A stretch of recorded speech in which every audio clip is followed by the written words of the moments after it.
आ जाएंगी।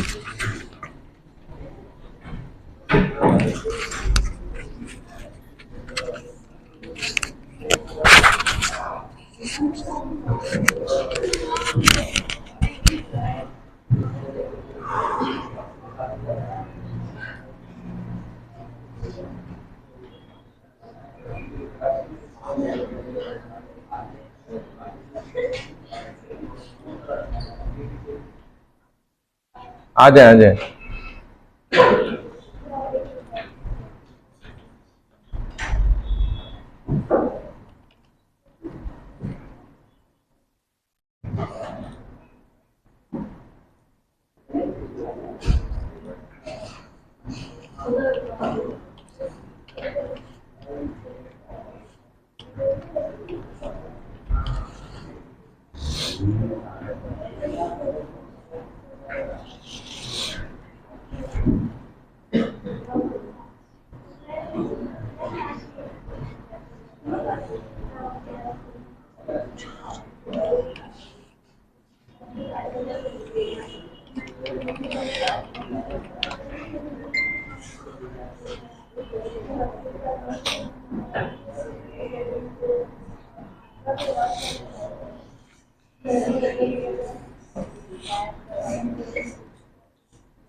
आ जाए आ जाए। अच्छा जी, बिस्मिल्लाह रहमान रहीम। रिजवी सैयद आबिस रिजवी, नूर काशिफ आयशा, अच्छा, मोहम्मद अली रजा, आमान यासीन, उसैद खान, मजहर मंजूर, मोहम्मद दानियाल, अमीना कुरैशी। तो ये कुरैशी क्यों आ रहा है? ये तो सिर्फ अमी लास्ट नेम पहले आ रहा है, फर्स्ट नेम बाद में आ रहा है। अमीना फर्स्ट नेम है, कुरैशी लास्ट नेम। मतलब कुरैशी है ना नाम में? बस सही। अब्दुल बासित, अब्दुल बासित नहीं है। अब्दुल रहमान किधर है? अब वहां से हाजिरी नहीं बोल रहा ना, मसला ये। तंजील रहमान, साइमा नासिर, मोहम्मद अवैस, अब्दुल रहमान। अच्छा जी, ये क्या है? मुद्दस्सिर एहसान बाबर, मोहम्मद अलीम, गयूर अब्बास, समी कुमार, उमैमा रिजवान, जवाद वालिस्लाम, जवाद हनीफ, मोहम्मद रजा। अच्छा, क्या है? काशिश बुलानी, दीपक कुमार, मोहम्मद जुनेद, सैयद अनवार शामिर, दुआ आयशा। बैठ जाओ, क्या हो गया? अच्छा, जैनब फैसल, मोहम्मद मुजम्मिल, मोहम्मद उजैर, सुमित कुमार, सुमित कुमार। तो क्या कर रहे हो भाई मुजम्मिल साहब? माविया खान, दीबज मुजाहिद, तौसीफ खान, मोहम्मद हारिस मलिक, सुनील कुमार, वहीद मुराद नहीं आया, कैलाश कुमार दो हैं, खिजर रज्जाक, दीपक कुमार, खिजर शेख, मोहम्मद जुहेब शाहिद नहीं है, अच्छा, सैयद अली शाह तुराब, तुराब अली शाह, सुफियान सरवर, जुहैब जुल्फिकार, आगा हमजा,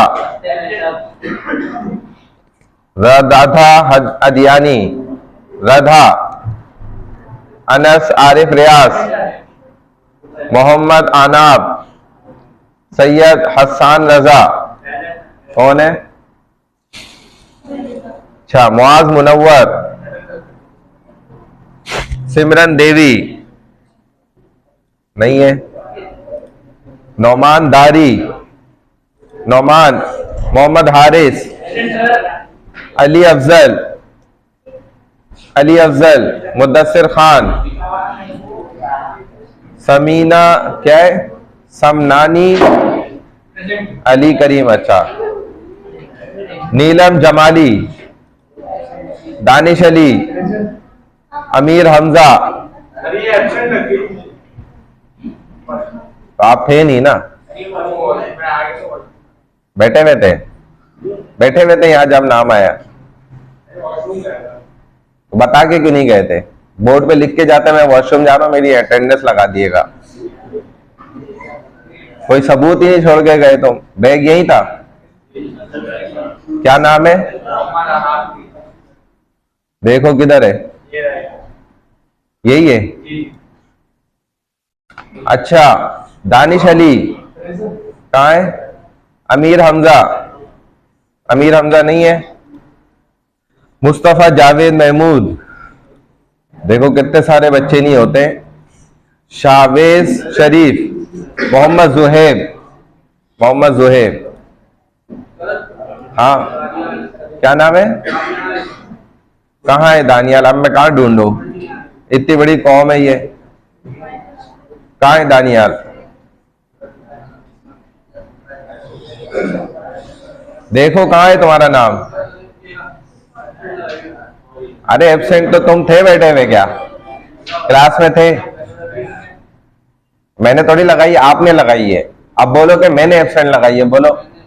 हाँ, अब बताओ कहाँ है नाम तुम्हारा? ये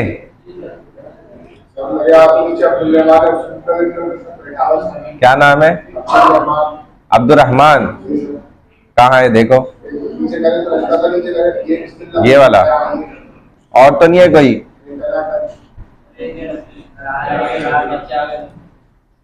आने दो बेटा, पढ़ाई भी करनी है, सिर्फ बच्चों को थोड़ी देखते रहना है। बच्चों को देखते रहेंगे तो फिर तो सबक रह जाएगा आपका।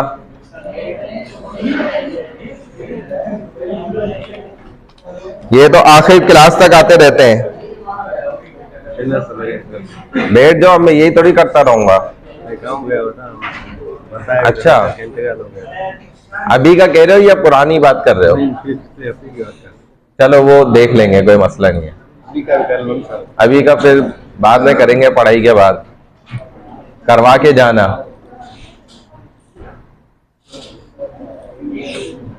करवा के नहीं जाओगे तो आपकी अपनी जिम्मेदारी है।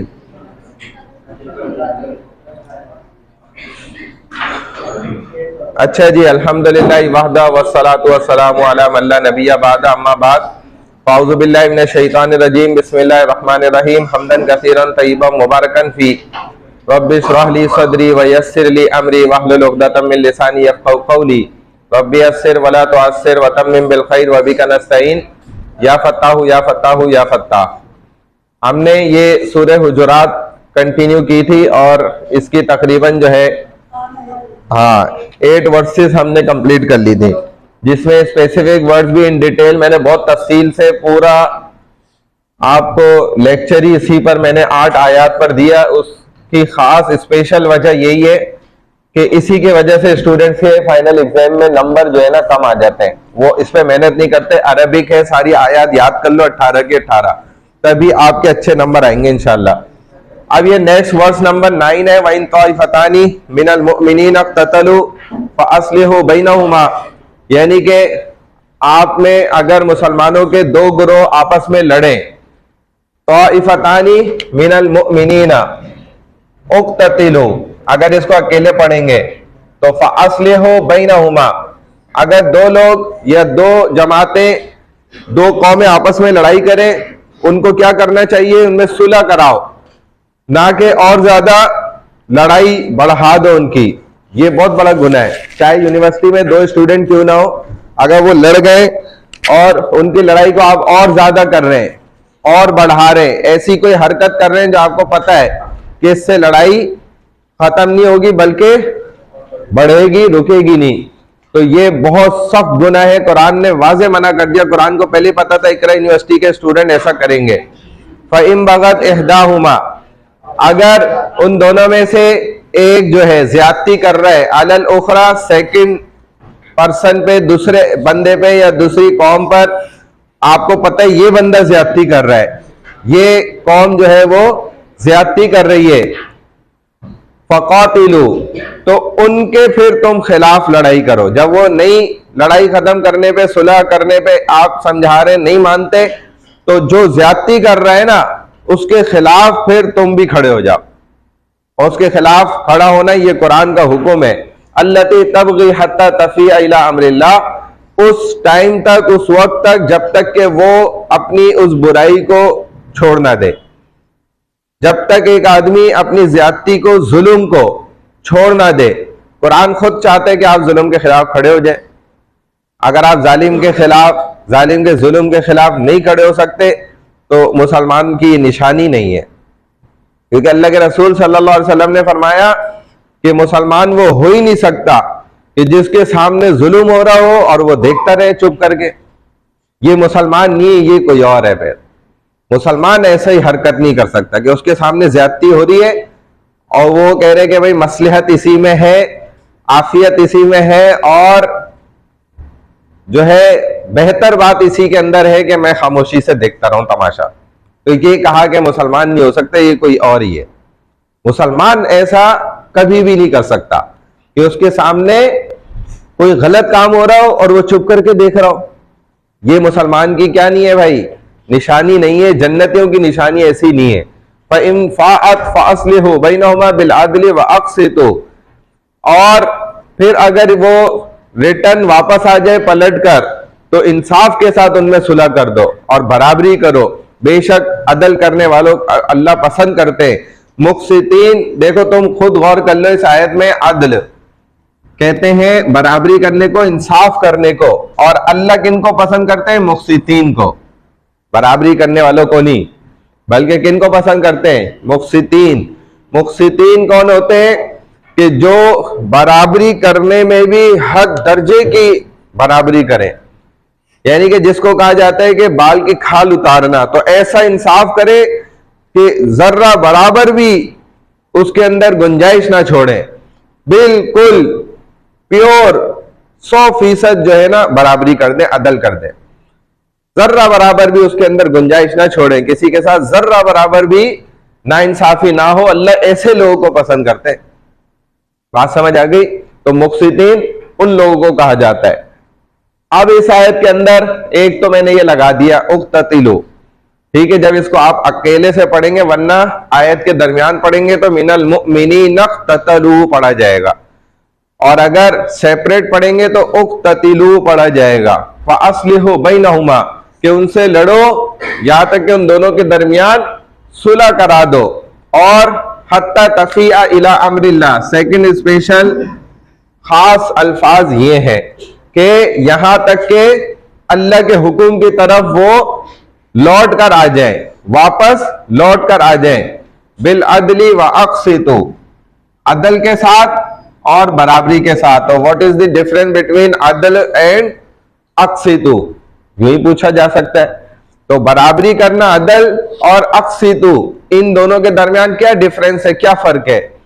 तो फर्क यह है भाई, सिंपल, दो अल्फाजों में भी लिख दो तो काफी है कि अदल कहते हैं ओनली जस्ट, जस्टिस, बस आपने बराबरी कर दी, सिर्फ इंसाफ कर दिया, ये क्या है?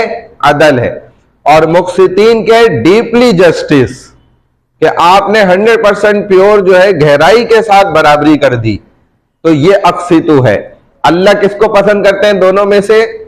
मुक़सितीन को, जो बहुत गहराई के साथ जो है बराबरी करने वाले लोग हैं, उनको अल्लाह पसंद करते हैं। अब देखो आगे, इन्नमल मुमिनूना इखवतुन फअस्लिहु, बेशक तुम सारे के सारे मोमिन ईमान वाले भाई हो आपस में, फअस्लिहु, बस तुम्हें चाहिए कि सुलह करो, बैन अखवैकुम, अपने भाइयों के दरमियान, वत्तकुल्लाह, और अल्लाह से डरते रहो, लअल्लकुम तुरहमून, ताकि तुम पर रहम किया जाए। अल्लाह तुम पर रहम कब करेंगे? हाँ, जब तुम ये नीचे वाले जमीन पे चलने वाले इंसानों पर रहम करोगे। जो आदमी के दिल में जर्रा बराबर रहम नहीं है तो ये जन्नत में जा भी नहीं सकता, नामुमकिन बात है। जन्नत में रहम खाने वाले लोग जाएंगे। जो रहम क्या है? एक ऐसी सिफत है, क्वालिटी है, ताकत है जो अल्लाह के पास सबसे ज्यादा है और अल्लाह ने इंसानों में तकसीम की है। हदीस में है कि 100%, 100% जो रहम था ना, अल्लाह ने उसमें से 1% जो है ना सिर्फ यूं कट किया और इस पूरी दुनिया में डिवाइड कर दिया, यानी सब में तकसीम किया है। उसी 1% में से नबियों को भी रहम मिला है और माँ को भी उसी में से रहम मिला, और हम इंसानों को भी उसी 1% में से मिला है, और 99% अल्लाह ने अपने पास रखा है। तो आप अंदाजा कर लें कि माँ और इस दुनिया में वालिद और हमारे जो अंबिया अलैहिस्सलाम गुजरे, कितने रहीम गुजरे, यानी कितना जो है वो मेहरबानी करने वाले। इनका मोबाइल इनसे बंद करके ले लें आप। हाँ, आप ले लें, मोबाइल है हाथ में। ये क्या कर रहे हैं फिर? हैं? मोबाइल चलाते चलाते इतनी आदत हो गई, तुम अब इधर भी यही कर रहे हो हैं? अच्छा, इस उम्र में किस बात की टेंशन है तुम्हें? ये तो उम्र माशाल्लाह इतनी अच्छी है, जबरदस्त है। आपके पास अल्लाह की दी हुई सारी ताकतें हैं, सलाहियतें। इस वक्त आप हर काम कर सकते हैं, अल्लाह को राजी भी कर सकते हैं और को भी राजी कर सकते हैं। तो राजी करोगे तो फिर तो अल्लाह नाराज ही होगा, सीधी सीधी बात है, सिंपल फॉर्मूला है, स्ट्रेट फॉरवर्ड। और अल्लाह को राजी, लेकिन इसमें खैर है। तो बेशक ईमान वाले क्या हैं? सब भाई हैं आपस में, और इनके दरमियान तुम्हें क्या करना चाहिए? दोस्ती करानी चाहिए, आपस में भाई बंदी से रहना चाहिए। इख्वा कहते हैं भाईचारगी को। तो फास्लिहो, इनके दरमियान सुलह कराओ, ना कि और तेल छिड़क के आग लगाओ। ये शरीयत ने मना की है। ऐसा काम जो भी इंसान करता है ना, वो अपनी जहन्नुम खुद तैयार कर रहा है। अल्लाह किसी के ऊपर जुल्म करना नहीं चाहते, अल्लाह को पसंद भी नहीं है, और अल्लाह को इससे कोई फायदा भी नहीं है। आप जन्नत में जाएं या दोज़ख में जाएं, इससे अल्लाह का कोई फायदा नहीं है। लेकिन अल्लाह खुद कहते हैं कि मैं ये चाहता हूं कि तुम सारे इंसान जन्नत में जाओ।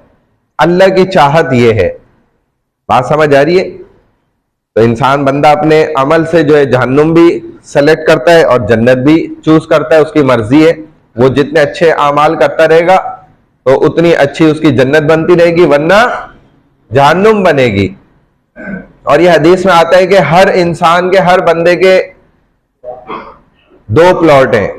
मरने के बाद ना उसके 2 घर हैं, 2 जगह। एक जगह उसकी जन्नत के अंदर है और एक जहन्नम के अंदर है, चाहे वो मुसलमान भी क्यों ना हो। तो एक उनका घर आ जाए जन्नत में मौजूद है और दूसरा घर जहन्नम में मौजूद है। जब इंसान मरता है और वो अल्लाह को राजी करके मर जाता है तो अल्लाह ताला उसको जन्नत का प्लॉट दे देते हैं, और उसका जो जहन्नम वाला प्लॉट है उसका क्या होता है?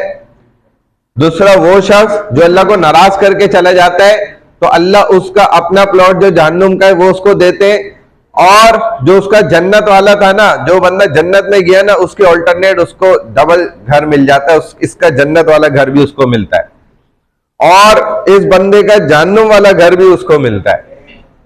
बात समझ में आई? नहीं समझ आई? तो हर बंदे के 2 प्लॉट है। जन्नत में भी है, रसूलुल्लाह सल्लल्लाहु अलैहि वसल्लम ने बतलाया, फरमाया है, वो जन्नत में भी उसका घर है, जहन्नम में भी है। अब बंदा खुद मेहनत करे, उसको कहां पे जाना है, खुद ये काम करे। या अय्युहल्लज़ीना आमनू ला यस्खर कौमुम मिन कौमिन, ए ईमान वालो, हरगिज तुम किसी का भी मजाक ना उड़ाओ। मजाक उड़ाना कुरान ने वाज़े तौर पे मना किया है। ला यस्खर, हंसी ना करो, यानी मजाक ना बनाओ किसी का। कौमुन, तुम में से कोई कौम, मिन कौमिन, दूसरी कौम की का मजाक ना बनाए। और असा, ये बात मुमकिन है कि अन यकूनु खैरम मिनहुम, कि जिसका तुम मजाक बना रहे हो वो तुमसे ज्यादा अच्छा हो।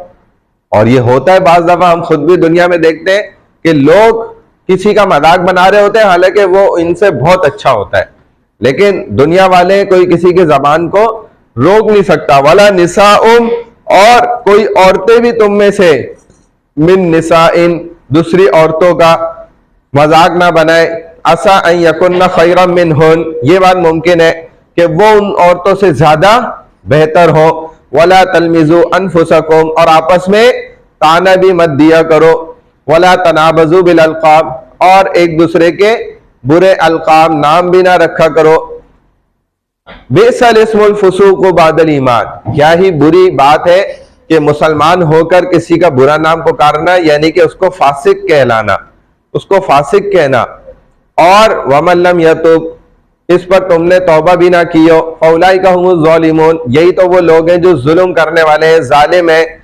जुल्म सिर्फ ये नहीं होता कि आप किसी पर तशद्दुद कर रहे हैं, किसी को मार रहे हैं, किसी को जान से हलाक कर दिया, किसी का माल गजब कर लिया, किसी से कोई चीज छीन ली, ये सिर्फ जुल्म नहीं है। इस्लाम शरीयत ने इसको भी जुल्म कहा है कि एक बंदा दूसरे इंसान का मजाक बना रहा है, हंस रहा है उस पर, ये मना किया अल्लाह ने। किसी दूसरे इंसान पर हंसी करना, किसी भी बात पर हो जिस पर उसको बुरा लग रहा है, और हम तो हंसने के बहाने ढूंढ रहे होते। हमें तो इतनी अच्छी माशाल्लाह हमारी तरबियत है कि हम हंसने के लिए कुफरिया कलिमात और जुमले भी कह देते हैं लोगों के सामने, ताकि वो थोड़ा सा हंस ले, अपना दीन ईमान भी खत्म कर देते हैं और अपने लिए जहन्नुम भी तैयार कर लेते हैं, लेकिन बस सामने वाला मेरा दोस्त हंस जाए, उसको हंसी आ जाए और उसको अच्छा लग जाए, तो ये गलत है, बहुत खतरनाक है। इसी तरह औरतें दूसरी औरतों को मजाक ना बनाए। ये बात मुमकिन है कि अल्लाह के यहां भी कम अज कम ये तुमसे ज्यादा नेक हो, अल्लाह का दोस्त हो, या वो खातून अल्लाह की दोस्त है, आप उसी का मजाक बना रही है, ये बात मुमकिन है कि वो उनसे ज्यादा अच्छी हो। वला तलमिजु अनफुसकुम, एक दूसरे के ऊपर ताने भी ना मारो। बास ताने ऐसे हैं कि वो इंसान को दिल में लग जाते हैं, क्योंकि जबान का जख्म ऐसा है कि वो सारी उम्र तक इंसान को याद रहता है, वो कभी भी सही नहीं होता, और वो बात इंसान याद रखता है फिर कि यार उस मौके पे तुमने मुझे ये बात कही थी। इसीलिए ताना देने से अपने आप को बचाओ। वला तनाबजु बिल अलकाब हो गया, बिसल इस्मुल फुसूक बादल ईमान, एक दूसरे के बुरे नाम भी ना रखो। किसी को हम कह रहे हैं यार वो काला वाला बंदा नहीं है, काले रंग का, किसी को कह रहे हैं यार वो मोटा आदमी, मोटा लड़का नहीं है मोटा, वो लंबा वाला लड़का, ठीक है, ये कहना शरीयत ने मना किया। यार या वो टल्लू नहीं है, या वो बोना नहीं है, ऐसा कह रहे, ठिगना नहीं है, ठीक है, 1.5 फुटिया नहीं है, ऐसे नाम रखे हुए उल्टे सीधे, तो अल्लाह को ये नापसंद है। क्या ही बुरे नाम है ये। देखो, मुसलमान होने के बाद किसी को ऐसे नाम रखना ये बहुत खतरनाक बात है, और ये हरकतें तुमने करने के बाद फिर अल्लाह के सामने हाथ उठा के तौबा भी नहीं करी, अल्लाह से माफी भी नहीं मांगी, वमल्लम यतुब, और नहीं मांगी तुमने तौबा भी, फौलाइका हुमुज़ ज़ालिमून, यही वो लोग हैं जो असल में जालिम है। जुल्म करने वाले सिर्फ हम जिसको समझते हैं वो नहीं है, सिर्फ ये भी जुल्म करने वाले। अब यहां पर है ला यस्खर और खैरम मिनहुन्ना, ला तलमिजु अनफुसकुम, ये ला तलमिजु। इसी तरह ला तनाबजु बिल अलकाब, ये, और बिसा लिस्मुल फुसूकु, ठीक है, ये स्पेसिफिक वर्ड्स हैं, नोट कर लो अपने पास।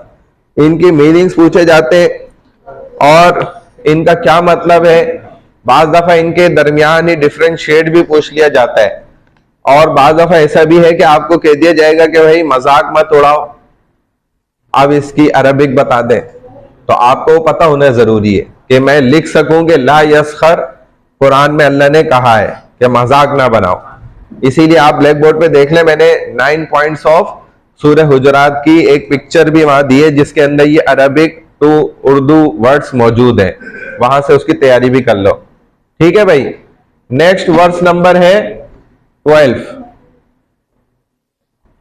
या अय्युहल्लज़ीना आमनुस्तनिबू कसीरम मिनज़्ज़न, ए ईमान वालो देखो ये भी अखलाक सीख लो कि इज्तनिबू कसीरम मिनज़्ज़न, बहुत से बुरे ख्यालात से अपने आप को बचाओ। इज्तनिबू कसीरम मिनज़्ज़न, बहुत से बुरे गुमान होते हैं, ख्यालात होते हैं। ए ईमान वालो इन बुरे ख्यालात से क्या है, इंसान सोच रहा है, एक ख्याल आ गया, अब उसी को घंटों घंटों सोच रहा है। तो इन्ना बाद ज़न्नि इस्मुन, बेशक बहुत से गुमान और ख्यालात बुरे होते हैं। इंसान प्लानिंग कर रहा होता है, यार वो फलाना बंदा है उसको किस तरीके से नुकसान पहुंचाऊं, वो फलाना बंदा है उसका कारोबार कैसे खत्म करा दूं, वो फलाना बंदा है उसको किस तरीके से डिग्रेड कर दूं, या हसद कर रहा है, अब उसके लिए प्लानिंग कर रहा है दिमाग में। शैतान यही हरकतें कराता है। जब इंसान सही और अच्छा काम छोड़ देता है तो शैतान उससे और गलत काम करवाने लग जाता है। हालांकि होना क्या चाहिए, आप हर वक्त दिल में दिमाग में अल्लाह को याद करते रहे, जिक्र करते रहे। लेकिन जब आप उसको छोड़ देते हैं तो शैतान आता है, चेक करता है, भाई ये दिल गाफिल है, अपने बनाने वाले को भूला हुआ है, याद ही नहीं कर रहा। तो वो फिर देखें ये गलत ख्यालात आपको डालना शुरू करता है, इंजेक्ट करता है अंदर। अब बंदा वो उसके मुतालिक, किसी के भी मुतालिक बुरे गुमान कर रहा है, बुरे ख्यालात सोच रहा है, और इस पर इसको गुनाह मिल रहा है। ये बुरा सोचने पे आप ये ना समझे कि कोई गुनाह नहीं मिलता, कुरान बता रहा है कि गुनाह होता है, और ये ख्यालात उसको उसका अजाब तैयार करा रहे होते हैं। इंसान की सोच इतनी ताकतवर अल्लाह ने बनाई है कि ये अगर अच्छा भी सोचेगा उस पर नेकी मिल जाएगी। इसने ये सोचा कि भाई अगर मुझे जो है वो मुयस्सर हुए, इतने पैसे मिल गए, मैं सदका कर दूंगा, मैं लोगों को खाना खिला दूंगा, मैं गरीबों की मदद कर दूंगा, मैं वो फलाना सफेद पोश बंदा है उसकी मदद कर दूंगा, मैं ऐसा कर दूंगा। अच्छे अच्छे काम सोच रहा है लेकिन कर नहीं पा रहा, सिर्फ सोच रहा है। तो इस सोचने पर भी इसको नेकी मिल रही है। इसी तरह बुरा सोच रहा है तो उस पर गुनाह भी मिल रहा है। यही कुरान समझा रहे हैं कि बुरे ख्याल नहीं सोचा करो, अपनी जो आपकी सोच है इसको भी अच्छा बनाए। इन्नमल अमालु बिन्नियात, आपकी नियतों के ऊपर अमाल का दारोमदार है ना। उसका क्या मतलब है, ये सोच से ही तो आदमी नियत बनाता है। नियत कैसे करता है, इंटेंशन क्या है, यही है कि बंदा खुद सोचता है, उसके ख्यालात पॉजिटिव होते हैं, अच्छे होते हैं तो वो अच्छा सोचता है, बुरे होते हैं तो वो बुरा सोचता है। और जब उनको अदा कर लेता है अपनी वर्डिंग्स के अंदर, कह देता है, उसका भी बड़ा असर होता है। किसी ने कहा भाई मौलवी साहब आप तो बस ऐसे पढ़ के फूंक देते हैं, दम कर देते हैं, तो इससे क्या फर्क हुआ, इससे क्या असर हुआ, इसका क्या तासुर है। ये तो अल्फाज थे, आपने पढ़े, हवा में चले गए। अब उन अल्लाह वाले ने इसको बुरा भला कहा, गालियां दी, तो ये आदमी गुस्से में आ गया। तो इसको कहा भाई तुम्हें क्या हो गया, मैंने अल्फाज ही तो बोले थे, हवा में तो चले गए, तुम्हें गुस्सा क्यों आ रहा है। तो वो समझ गया कि इन्होंने सही बात समझा दी। देखें, आप किसी को अगर गाली देंगे तो उसको अच्छा लगेगा, अगर अच्छा लग रहा है तो वो कुछ और ही चीज है। अच्छे और सही इंसान को बुरा ही लगना चाहिए। ठीक है, आप उसकी तारीफ करेंगे, उसको बुरा लग रहा है तो वो इंसान नहीं है, कुछ और है। आप तारीफ कर रहे हैं, उसको अच्छा ही लगेगा, ये इंसान की फितरत है। तो आपने तो सिर्फ अल्फाज अदा किए ना, वो तो हवा में चले गए, उसका लेकिन असर हो गया। एक ताना भी आप दे रहे हैं किसी को, उसका दिल टूट जाता है। क्यों? क्योंकि उस बात का असर है। तो अल्लाह का जो कलाम है, जो आप पढ़ के फूंक रहे, उसका असर नहीं होगा क्या? बिल्कुल होगा। इसका ही बाकायदा एक तजुर्बा किया गया। वो क्या तजुर्बा किया? साइंसी एतबार से ना, इसको साबित करने के लिए वो उन्होंने ये करा कि उन्होंने ना एक बॉल के अंदर गंदा पानी लिया, जो गटर वटर या ऐसे रोड पे पानी पड़ा होता है वो उठाया, उन्होंने जमा किया, और एक बॉल के अंदर उन्होंने मिनरल वाटर, साफ शफाफ पानी लिया, और उसको ना ऐसे रख दिया अपने ना एक जगह पे जहां से दफ्तर था या लोग गुजरते थे, और उन बॉल के ऊपर उन्होंने अच्छे पानी के ऊपर लिख दिया कि तुम बहुत अच्छे हो, और गंदे पानी के ऊपर लिख दिया, चिट लगा दी, लिखकर आ जाए तुम बहुत बुरे हो। अब लोगों को कहा भाई जो भी यहां से गुजरे ये पढ़ता हुआ गुजरे, और वो पढ़ते हुए लोग जाते थे, अच्छे पानी को देखकर बोलते थे कि तुम बहुत अच्छे हो, अब बुरे पानी को देखकर कहते थे कि तुम बहुत बुरे हो। फिर इन्होंने इसको खास डिग्री टेम्परेचर पे इसको ना रखा जमाने के लिए। जब इसको इन्होंने जमा लिया, बर्फ बन गई, तो फिर इसके लैब के अंदर इन्होंने बर्फ बनने के टुकड़ों को ना टेस्ट किया, तो देखा इन्होंने, बड़ा हैरान कौन तजुर्बा ये हुआ कि जो पानी साफ सुथरा था और उसको लोग बोल के जा रहे थे कि तुम बहुत अच्छे हो, इस बोलने के असर से उस पानी के जो क्रिस्टल थे बिल्कुल बराबर सराबर और एक्यूरेट थे 100%, और गंदा पानी जो था उसके बुरे थे। इसी तजुर्बे को इन्होंने उल्टा किया, गंदे पानी के ऊपर लिख दिया तुम बहुत अच्छे हो, और अच्छे पानी पे लिख दिया तुम बहुत गंदे हो।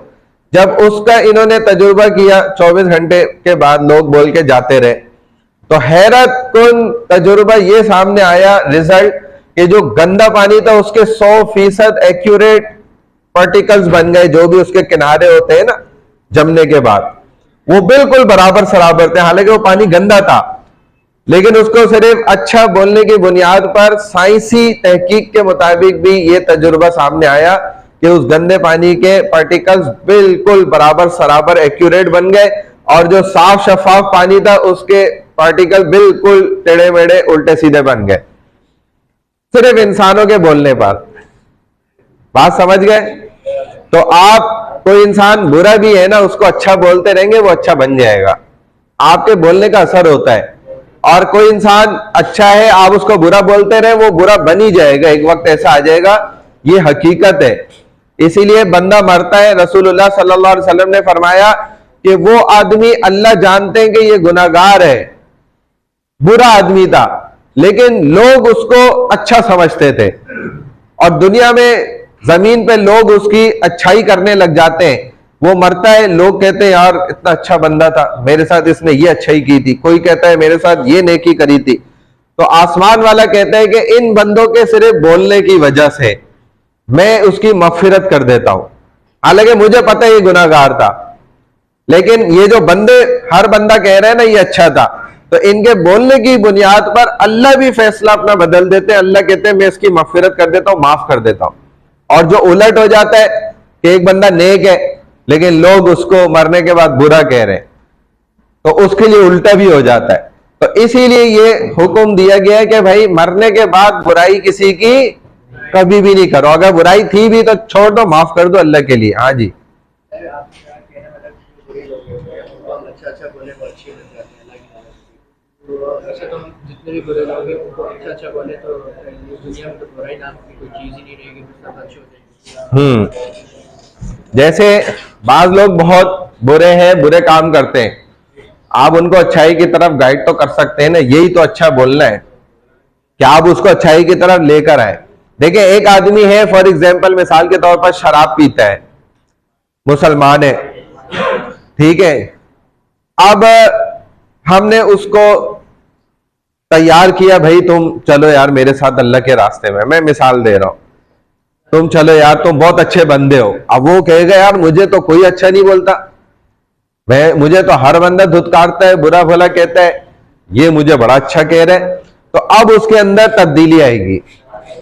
अच्छा अब हमारे इस्लाम में यह है कि अगर कोई बुरा है तो उसकी बुराई की वजह से उसको छोड़ेंगे थोड़ी, उसकी बुराई बुरी है, वो खुद थोड़ी बुरा है, जो उसके अंदर बुराई है अगर वो आपने खत्म करनी है, उसका इलाज करना है, तो इससे तो आपको दोस्ती लगानी पड़ेगी, तो इलाज होगा ना। अब आप इसको बुरा बोलना शुरू कर दें तो वो तो आपसे वैसे ही भाग जाएगा, अब आप उसका इलाज कैसे करेंगे, उसको ठीक कैसे करेंगे? इसीलिए कहा जाता है इस्लाह भी करने के लिए पहले खुद की तो इस्लाह होनी जरूरी है, पहले आप खुद तो ठीक हो तो दूसरों को। हमारे यहाँ मसला क्या है माशरे में कि भाई तुम सब ठीक हो जाओ मेरी खैर है अरे भाई हमने पहले, मैंने ठीक होना है, आपको किसी को ठीक करने का तरीका ही नहीं पता, आप कैसे किसी को ठीक कर सकते हैं? फिर आप पहले खुद ठीक हो जाए तो इंशाल्लाह ऐसा भी वक्त आ जाएगा। इसीलिए हमने देखा जमात में हमारे साथ शराबी लोग भी थे, नशेई लोग भी थे, जवारी लोग भी थे, डाके मारने वाला एक बंदा हमारे साथ जमात में साथ रमजान में था, और अल्लाह की मदद देखेंगे वो हमारे काम भी आ गया। किसी ने शरारत की, मस्जिद बंद करके चले गया, हम सहरी का टाइम करीब था, रोटियां लेने जाना था, रोटियां थी नहीं, तो वो ताला लगा दिया, बाहर से उसने मस्जिद बंद कर दिया, हम अंदर बैठे हुए। अब वो ताला तोड़ बंदा था, उसने अंदर से ही इतना बड़ा ताला तोड़ा बिल्कुल हमारी आंखों के सामने, तो अल्लाह ने देखो ऐसे मदद करवाई उसके जरिए। तो ये भले किसी के कोई गुनाह भी है, बुराई है, लेकिन हम उसकी वजह से उसको बुरा नहीं कहेंगे, हम उसकी अच्छाई करेंगे, और उसका मकसद पीछे क्या होगा हमारे, कि उसको भाई अच्छाई की तरफ लेकर आना है। वरना उसको बुरा कह के तो आप भी दूर हो जाएंगे, वो आपसे दूर हो जाएगा, उसकी बुराई कैसे खत्म होगी फिर। तो बुराइयों को खत्म करने के लिए तो हमारे अंबिया अलैहिस्सलाम आए थे, और उन्होंने उन्हीं सहाबा को जो रात दिन शराब पीते थे, रसूलुल्लाह सल्लल्लाहु अलैहि वसल्लम ने उन्हीं को तो गले से लगाया, अपनी बच्चियों को अपने सामने जिंदा दरगोर करते थे, अपने हाथों से उन्होंने अपनी बच्चियों को दफनाया था, तो रसूलुल्लाह ने उन्हीं को तो गले लगाया, उन्हीं के सामने बच्ची को उठा के इज्जत से चूमा, हाथ फेरा और तारीफ करी, और कहा जो घर में आओ सबसे पहले इसको चीज दो, जो भी तुम घर में लेकर आओ, जब खाने लगो सबसे पहले इसके मुंह में निवाला डालो, लड़के के भी बाद में। और आपने फरमाया वो औरत भी मुबारक है जिसके पहली पैदाइश बच्ची की हो जाए, वो औरत बरकत वाली है। तुमने अगर अपनी 4 बच्चियां फरमाया, उनके शादी कर दी, अच्छा पढ़ाया लिखाया, तुम जन्नत मिल गई। साहबी ने बोला 3, कहा उसपे भी मिल गई, कहा 2, उसपे भी कहा मिल गई, 1, कहा उसपे भी मिलेगी, और इसके कदमों के नीचे जन्नत है, तुम इसको कब्र में डाल के दफना रहे हो, ये क्या हरकत कर रहे हो तुम। तो इन साहबा को रसूलुल्लाह ने धुतकारा थोड़ी कि जाओ दफा हो जाओ, तुमने तो अपनी बच्ची जिंदा दफना दी थी, ये तुमने क्या हरकत करी आज है। तो नबी अलैहिस्सलाम ने इन्हीं लोगों को तो गले से लगाया था ना, यही तो वो सहाबत है जिन्होंने वो सब काम करके आए थे। लेकिन इस्लाम यही तालीम देता है कि हमने किसी की, काफिर भी है उसको हम कोई भगा थोड़ी देंगे कि यार नहीं तुम भाग जाओ, तुम तो बुतों को पूजते हो, तुम ये हरकत करते हो, तुम फलाने मजहब के हो, तुम यूं करते हो। कभी कोई हमारा आलिम, कोई दीन की समझ रखने वाला बंदा कोई अनाड़ी ऐसी हरकत कर दे वो अलग बात है, लेकिन कोई भी दीन की समझ, जिसको इस्लाम की नॉलेज है, वो आपको कभी भी नहीं धुतकारेगा, ना आपको भगाएगा, बल्कि वो आपको समझाएगा और आपसे दोस्ती लगाएगा, और इससे कुछ नहीं होता। ये तो यही तो अच्छा अमल है, आप दोस्ती लगाएंगे तो वो समझेंगे ना चीजों को। बात समझ आ गई? तो ये बात है। यही कहा कि बहुत से बुरे गुमान होते हैं, उनसे बचो, वला तजस्ससु, और एक दूसरे की जासूसी करने से भी बचो। अब पीछे लग गया है, जासूसी में लगा हुआ है, देखना चाह रहे हैं कि यार ये कहां जाता है, क्या करता है, ये किससे मिलता है, जरा मैं जासूसी करूं, देखूं, चेक करूं, इसकी कोई मैं ना बस बात पकड़ लूं और फिर इसको मैं ब्लैकमेल करूंगा। तो इस्लाम ने मना की है इस चीज से, इस्लाम इन हरकतों से मना करता है। ये ऐसी हरकतें हैं, हमारी गलती की वजह से अगले की जान भी जा सकती है। बहुत से लोग बड़े हसास तबीयत के होते हैं, जब उनको ये पता चल जाता है अब वो अपनी जान भी जाया कर देते हैं इस चक्कर के पीछे। आपका तो छोटी सी हरकत थी, उसके पीछे नुकसान बड़ा हो जाता है, इसलिए हम इसके नतीजों को जानते नहीं है, तभी हम ये हरकत कर जाते हैं। वला याग़्तब बाज़ुकुम बाज़ा, एक दूसरे की गीबत भी मत करो। गीबत क्या है कि किसी के अंदर एक बुराई मौजूद है और वो उसके पीठ पीछे उस बुराई को किसी और से बयान कर रहा है। एक आदमी ने जो है कोई गुनाह किया, कोई गलती करी, झूठ बोला, अब ये जाकर जो है ना दूसरे को, सबको ना उसकी बुराइयां बता रहा है, उसके अंदर मौजूद है वो बुराई। तो ये हरकत अल्लाह कहते हैं अच्छी नहीं है, ये बुरी है। हम उसको कहते हैं भाई तुम उसकी बुराई नहीं करो यार, क्यों बुराई कर रहे हो। वो सामने से कहता है भाई आप उसको मुंह पे भी ले आए, मैं सामने भी बुराई कर लूंगा। ये और बड़ी बुरी बात है कि अल्लाह ने देखे एक बंदे की इज्जत रखने के लिए ये कहा कि एक बंदे के अंदर, मेरे अंदर ये बुराई है, आपको कहा कि भाई जाकर वो तीसरे बंदे को वो बुराई उसके पीछे भी मत करो। और आप कह रहे हैं कि अल्लाह को छोड़ो, नाउजुबिल्लाह, मैं तो मुंह पे भी कर सकता हूं, मुझमें इतनी जुर्रत है। अल्लाह उसके पीछे बात करने से मना कर रहे हैं और आप कह रहे हैं मैं सामने भी कर सकता हूं। यानी आप अल्लाह का मुकाबला करना चाह रहे हैं। हैरत की बात है नहीं है। तो अल्लाह पीछे भी बात करने से मना कर रहे हैं उसकी बुराई को, आप उसके सामने तो बिल्कुल भी करने का नहीं सोचे, क्योंकि अल्लाह ने पीछे करने से मना किया है। और गीबत क्या है? कुरान ने कहा अय्युहिब्बुकुम, क्या तुम्हें ये बात पसंद है, अहदुकुम, तुम में से किसी एक को, अय्याकुल लहमा अखीही, के वो खाए ताजा गोश्त अपने भाई का, मुर्दार, उसका भाई अभी अभी ताजा मरा है और उसका गोश्त निकाल के ये खा रहे, फकरिह तुम, हरगिज तुम में से ये कोई भी बात पसंद नहीं करेगा। और गीबत करना इसी तरह है जैसे ताजा कच्चा गोश्त खाना। इसीलिए दो खवातीन आई रसूलुल्लाह सल्लल्लाहु अलैहि वसल्लम के पास पेट दर्द की शिकायत लेके, नबी अलैहि सलाम ने कहा उल्टी करो, जब उन्होंने की तो गोश्त निकला। नबी अलैहि सलाम ने फरमाया तुम दोनों ने गीबत करिए, बुराई किए, आइंदा गीबत नहीं करो। गीबत क्या है? अपने मरे हुए भाई का ताजा गोश्त खाना, और ये तुम में से किसी को पसंद नहीं है। हाँ,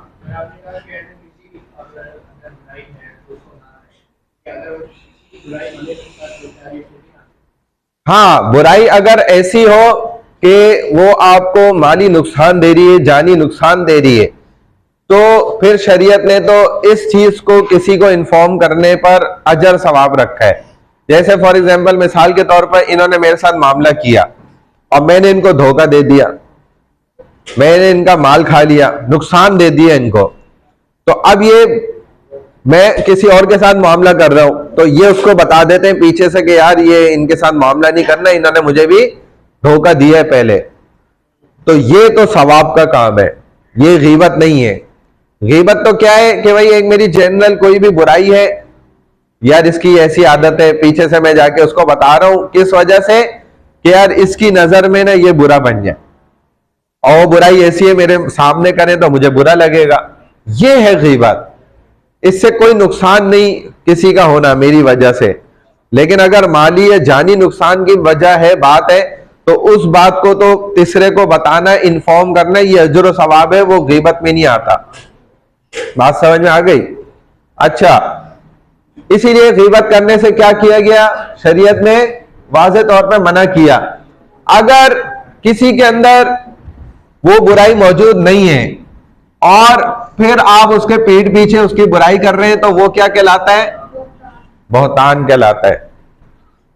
हमारे लोगों को असल में पता ही नहीं होता कि गीबत क्या चीज है, चुगली क्या होता है, बहतान क्या है, हसद क्या है। इसी तरह जो है वो और भी बहुत सारी बुराइयां हैं। गिब्ता ये एक अच्छाई है। गिब्ता क्या है? हसद का उलट है, यानी कि आप क्या करते हैं? हसद ये होता है कि जलना, जलन पैदा कर लेना अपने अंदर। वो हासिद खुद ही अपने हसद में जला करे, वो शम्मा क्या बुझे जिसे रोशन खुदा करे। तो हसद क्या है? ये इंसान को खुद जलाता है। एक इंसान के पास, मिसाल के तौर पे मेरे पास गाड़ी है, लग्जरी गाड़ी है कोई बहुत अच्छी, अब वो फलाना बंदा है वो मुझे देखकर जल रहा है कि यार इसके पास ये गाड़ी है, या अल्लाह इसके पास से खत्म हो जाए, जाया हो जाए, खराब हो जाए, मुझे मिल जाए। ये क्या है? हसद है। ये चीज हसद है कि यानी कि इसके पास से खत्म हो जाए और मुझे मिल जाए, इसके पास से वो नेमत जाया हो जाए, ये हसद कहलाता है। और इसी का उलट क्या है कि मैं देखकर खुश हूं कि यार वाकई माशाल्लाह बहुत अच्छी गाड़ी है, या अल्लाह इनके पास भी रहे और इसमें बरकत हो, मुझे भी मिल जाए, तो ये कहलाता है गिब्ता। ये इसमें अजर सवाब है। देखें, जो रिजल्ट था, जो हासिल होने वाला नतीजा था आखिर में, वो दोनों के अंदर मौजूद है। इसमें भी है, इसमें भी है, लेकिन इसमें नुकसान है आपका अपना, और वो नेमत भी आपको फिर नहीं मिलती है। लेकिन इसके अंदर आपका फायदा भी है और नेमत भी आपको मिलेगी इंशाअल्लाह। तो गिब्ता क्या है कि किसी की अच्छाई को, नेकी को, किसी की अच्छी चीज को देखकर आप खुश हुए और आपने फौरन माशाल्लाह कह दिया, जिससे नजर नहीं लगती इस्लाम शरीयत की रूह से। किसी के बच्चे को भी आपने देखा और आपने तारीफ करी और आप बहुत, आपको अच्छा लगा, बड़ा खूबसूरत बच्चा है, ये वो फलाना, लेकिन आपने माशाल्लाह नहीं कहा, तो ये नजर लगने का जरिया है। आपने अच्छाइयां भी करी, सब कुछ किया, लेकिन आपने नजर लगा दी, उससे उसकी तबीयत भी खराब हो सकती है। और एक सहाबी को दूसरे सहाबी ने कहा था कि ये साहबी आ रहे, इनसे अपने ऊँट को बचा लो, हटा लो अपने ऊँट को, तुम्हारा ऊँट बहुत खूबसूरत है, बड़ी आला नस्ल का है, तुम्हें नुकसान होगा। उन्होंने कहा कुछ नहीं होता, अल्लाह मालिक है। तो वो साहबी आए और उन्होंने आते ही एक जुमला कहा इस ऊँट के बारे में, ये तो बड़ा खूबसूरत ऊँट है, और कहते कि वो ऊँट वहीं पर गिरा और मर गया। तो नजर का बिल्कुल शरीयत इस्लाम के अंदर बहुत बड़ा हिस्सा है और हकीकत है, नजर लगती है और उसका बड़ा नुकसान भी होता है। और नजर से बचने के लिए जो ये तेल लगा लेते हैं, जूता बांध लेते हैं गाड़ियों के पीछे और मुख्तलिफ काले रंग लगा लेते हैं, काले कपड़े, ये भी शरीयत ने जायज करार दिए। ऐसे काम भी नजर से बचने के लिए किए जा सकते हैं, इस्लाम शरीयत में इसकी इजाजत भी है, क्योंकि आप नजर से बचाने के लिए ऐसा काम कोई कर रहे हैं।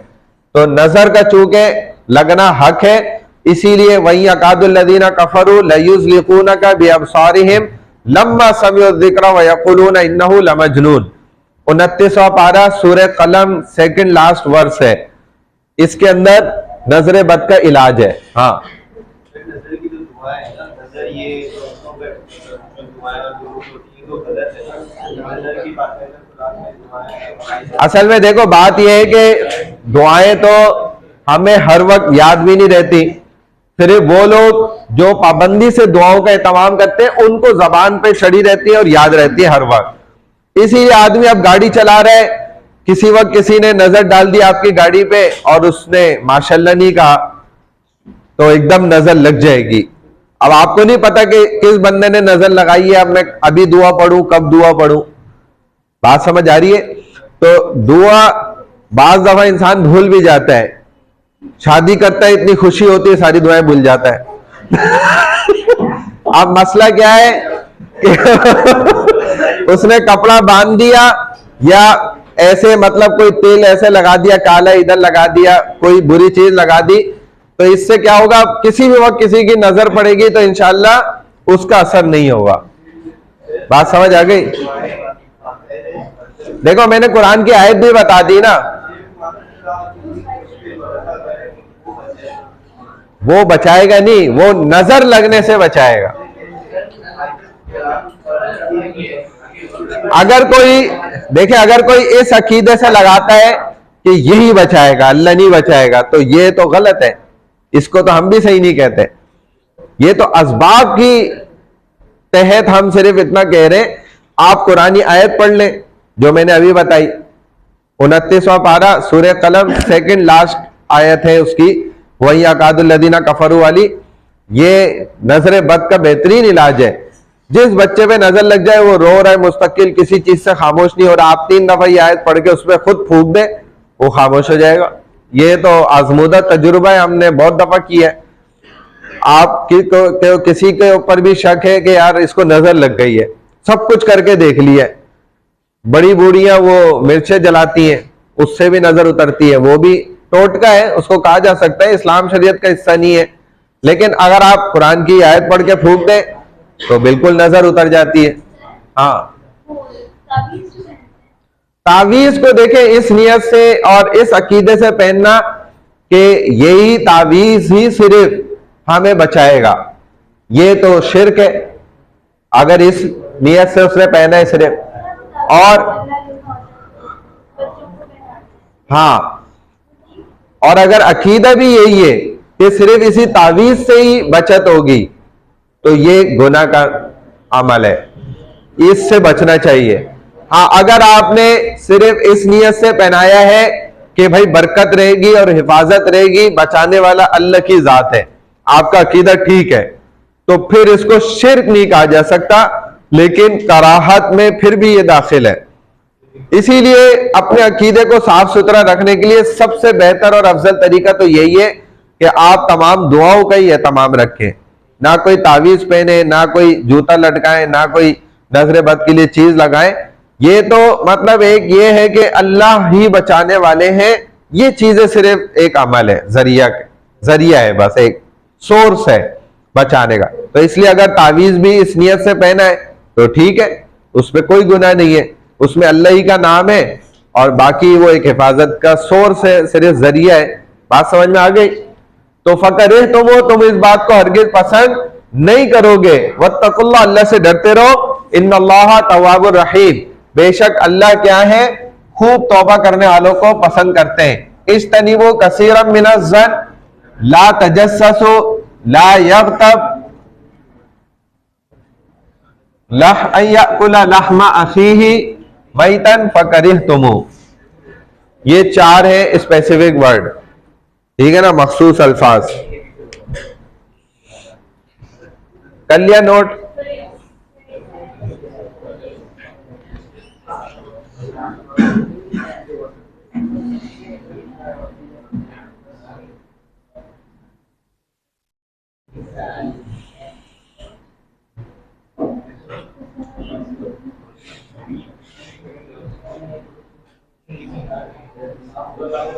जाए जल्दी से आ जाए। कर लिया? हाँ, अच्छा, इसके बाद है वर्स नंबर 13, है ना। या अय्युहन्नास, ए लोगो, इन्ना खलकनाकुम मिन ज़करिन व उन्सा, तुम्हें हमने पैदा किया एक मर्द से और एक औरत से, वजअलनाकुम शुऊबा, और हमने तुम्हें बना दिया कबाइल, यानी कि जिसको कहा जाता है शाखें, व कबाइला, और कबीले, लितारफू, ताकि तुम एक दूसरे को पहचान सको। ये पहचान का एक अल्लाह ने जरिया बनाया। अगर लोग मुख्तलिफ नहीं होते तो फिर क्या होता, एक दूसरे को पहचानना ही बड़ा मुश्किल हो जाता। ये स्पेसिफिक वर्ड्स हैं। इन अक्रमकुम इंदल्लाहि अत्काकुम, लेकिन बेशक ये बात याद रखो कि तुम में से अल्लाह के नजदीक सबसे बेहतर कौन है, इज्जत वाला, जो तकवे में ज्यादा है, गुनाह से बचने में आला है, अपने आप को बुराइयों से बचा सकता है, जिसमें यह ताकत है, वो अल्लाह के ज्यादा करीब है। रंग नस्ल, ये आपका डिफरेंस है, आपकी पहचान के लिए, इंट्रोडक्शन के लिए। अगर कबीले मुख्तलिफ नहीं होते, एक ही शक्ल सूरत, एक ही रंग के, एक ही कद के लोग होते सारे, तो हमारे लिए एक दूसरे को पहचानना बड़ा मुश्किल हो जाता। आज भी जो जुड़वा होते हैं और बिल्कुल एक जैसे हो, बिल्कुल एक जैसे नजर आए, चलना फिरना, कद, हर चीज, तो फिर क्या होता है मसला, उनको पहचानना मुश्किल होता है। ये मोबाइल यूज कर रहे हैं, इनके हाथ में मोबाइल है ना, दे दो उनको बंद करके। तो बेशक अल्लाह के यहां, ये तो एक इंट्रोडक्शन के लिए अल्लाह ने आपके तारुफ के लिए आपको अलग अलग बनाया, ठीक है। पहचान हो जाती है चेहरे से, क्योंकि आपके बॉडी पार्ट्स में आपका चेहरा आपके जिस्म का सरदार है, इससे पहचान हो जाती है। अब लेकिन अल्लाह ये कह रहे हैं कि देखो, मेरे नजदीक इज्जत वाला बंदा ये नहीं होगा कि वो गोरा चिट्टा हो और खूबसूरत हो, आला नस्ल का हो, पैसे वाला हो, ये मेरे लिए कोई शर्त नहीं है। हमारे नजदीक तुम में सबसे बेहतर कौन होगा, अत्काकुम, जो तुम में सबसे ज्यादा गुनाहों से बचने वाला है। भाई अबू लहब जो है, ये कौन थे, हुजूर सल्लल्लाहु अलैहि वसल्लम के सगे चचा हैं और बहुत खूबसूरत है। लहब, जो सूरह लहब है 30वें पारे के अंदर, इस लहब का माने यही है, चमकता दमकता और चिलचिलाता हुआ कोयला। जो आपको अंगीठी के अंदर बहुत सारे कोयले जल रहे होते हैं, एक कोयला बिल्कुल अलग से लाल सा नजर आ रहा होता है, उसको लहब कहा जाता है। तो ये खूबसूरती की तारीफ भी है। वो अबू लहब थे भी बहुत खूबसूरत, यानी कि लाल गोरे चिट्टे थे, उनके सफेद चेहरे के ऊपर लाली खून की तरह ऐसे नजर आती थी, बहुत खूबसूरती थी। और पैसे वाले भी थे, हसब नसब वाले भी थे, ताल्लुक भी रसूलुल्लाह सल्लल्लाहु अलैहि वसल्लम से था इतना गहरा अच्छा, लेकिन गए किधर, मर के जहन्नम में। तो अल्लाह के यहां इन चीजों का कोई मयार नहीं है। और हजरत बिलाल हबशी रजी अल्लाह तआला अन्हु क्या है, बिल्कुल काले कलोटे और रंग आपका सही नहीं है, और गुलाम है, पैसे वाले भी नहीं है, फिर आला नस्ल के भी नहीं है, आपका खानदान भी देखें तो अबतर है, यानी कि निचला खानदान है। कोई किसी एतबार से, किसी सोर्स से भी आप कुछ भी नहीं है, लेकिन जन्नत में रसूलुल्लाह सल्लल्लाहु अलैहि वसल्लम से आगे दाखिल हो रहे हैं। उसकी वजह क्या है, तकवा है। कि उन्होंने अपने आप को गुनाहों से बचा के दिखा दिया, साबित कर दिया, और अबू लहब उस चीज में पीछे रह गया, नहीं कर सका। तो मसला सारा अत्काकुम का है अल्लाह के नजदीक, वो सब आला है। क़ालतिल अराबु आमन्ना, एराबी यानी कि जट लोग जो देहाती होते हैं, मैंने आपको बताया था पहले स्टार्टिंग की आयत में ये बात गुजरी है। क़ालतिल अराबु आमन्ना, वो देहाती लोग आपके पास आए, उन्होंने कहा कि हम ईमान ले आए। या रसूल अल्लाह, देखे हमने ईमान कबूल कर लिया, हम ईमान लेकर आ गए। कुल लम तुमिनो, ए मेरे रसूल आप इनसे कह दें कि तुम ईमान नहीं लाए।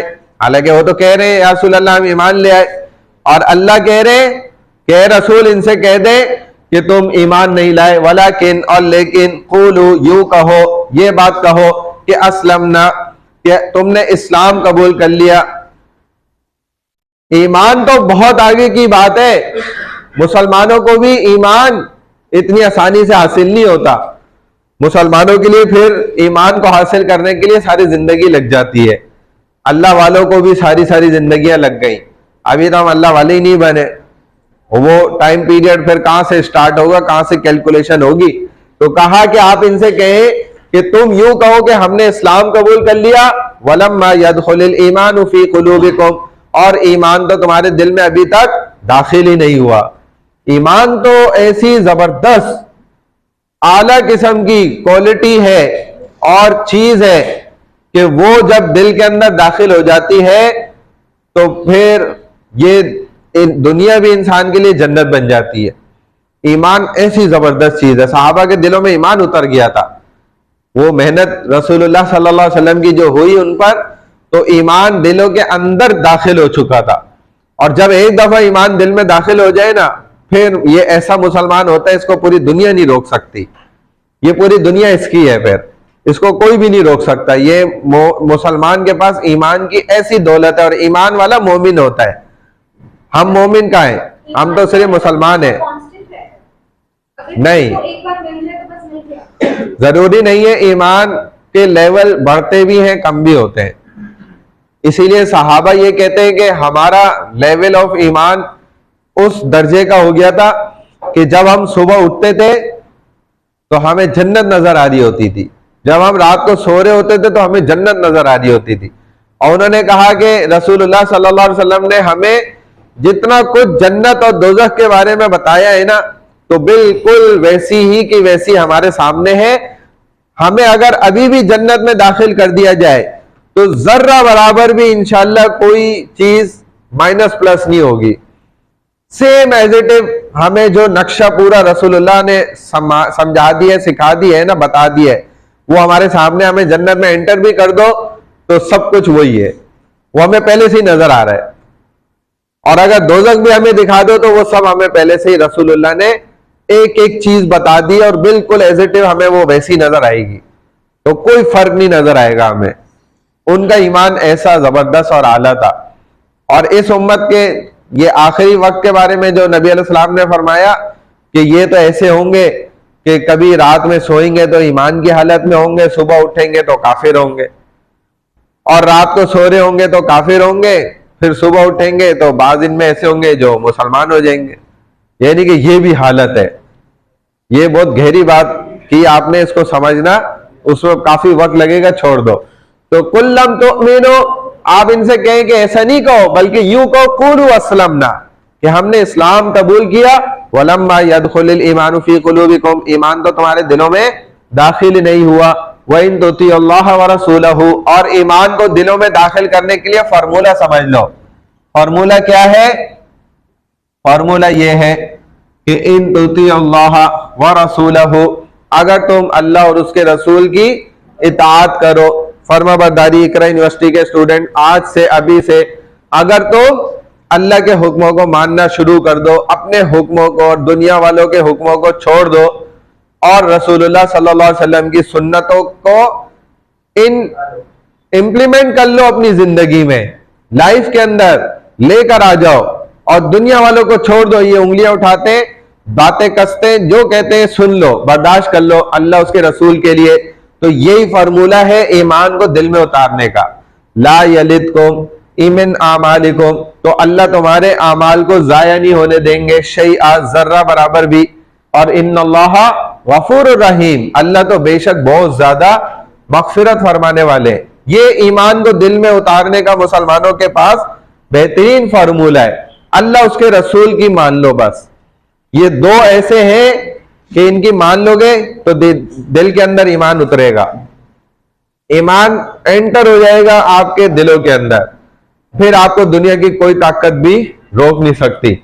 इन्नमल मुमिनूना अल्लज़ीना आमनू बिल्लाहि व रसूलिही, बेशक वो ईमान वाले जिन्होंने ये बात मान ली, फार्मूला अप्लाई कर लिया अपने ऊपर, ईमान उनके दिलों में दाखिल हो गया, अल्लाह उसके रसूल पर ईमान ले आए। सुम्मा लम यरताबू, फिर इसकी निशानी ये है कि सुम्मा लम यरताबू, फिर उन्होंने शक भी नहीं किया। वजाहदू, और दूसरा काम उन्होंने ये किया कि जिहाद करा अपने माल से और जान से अल्लाह की राह में, फी सबीलिल्लाह, उलाइका हुमुस सादिकून, ये लोग हैं असल में सच्चे। डॉक्यूमेंट्रीज इस्लाम पे बनाकर और मुख्तलिफ फिल्में बना बना के अपना इस्लाम और ईमान दिखाने वाली कौमें आज जब गजा पे जो मामलात हुए, हालात हुए, तो वो सामने आकर नहीं खड़ी हुई।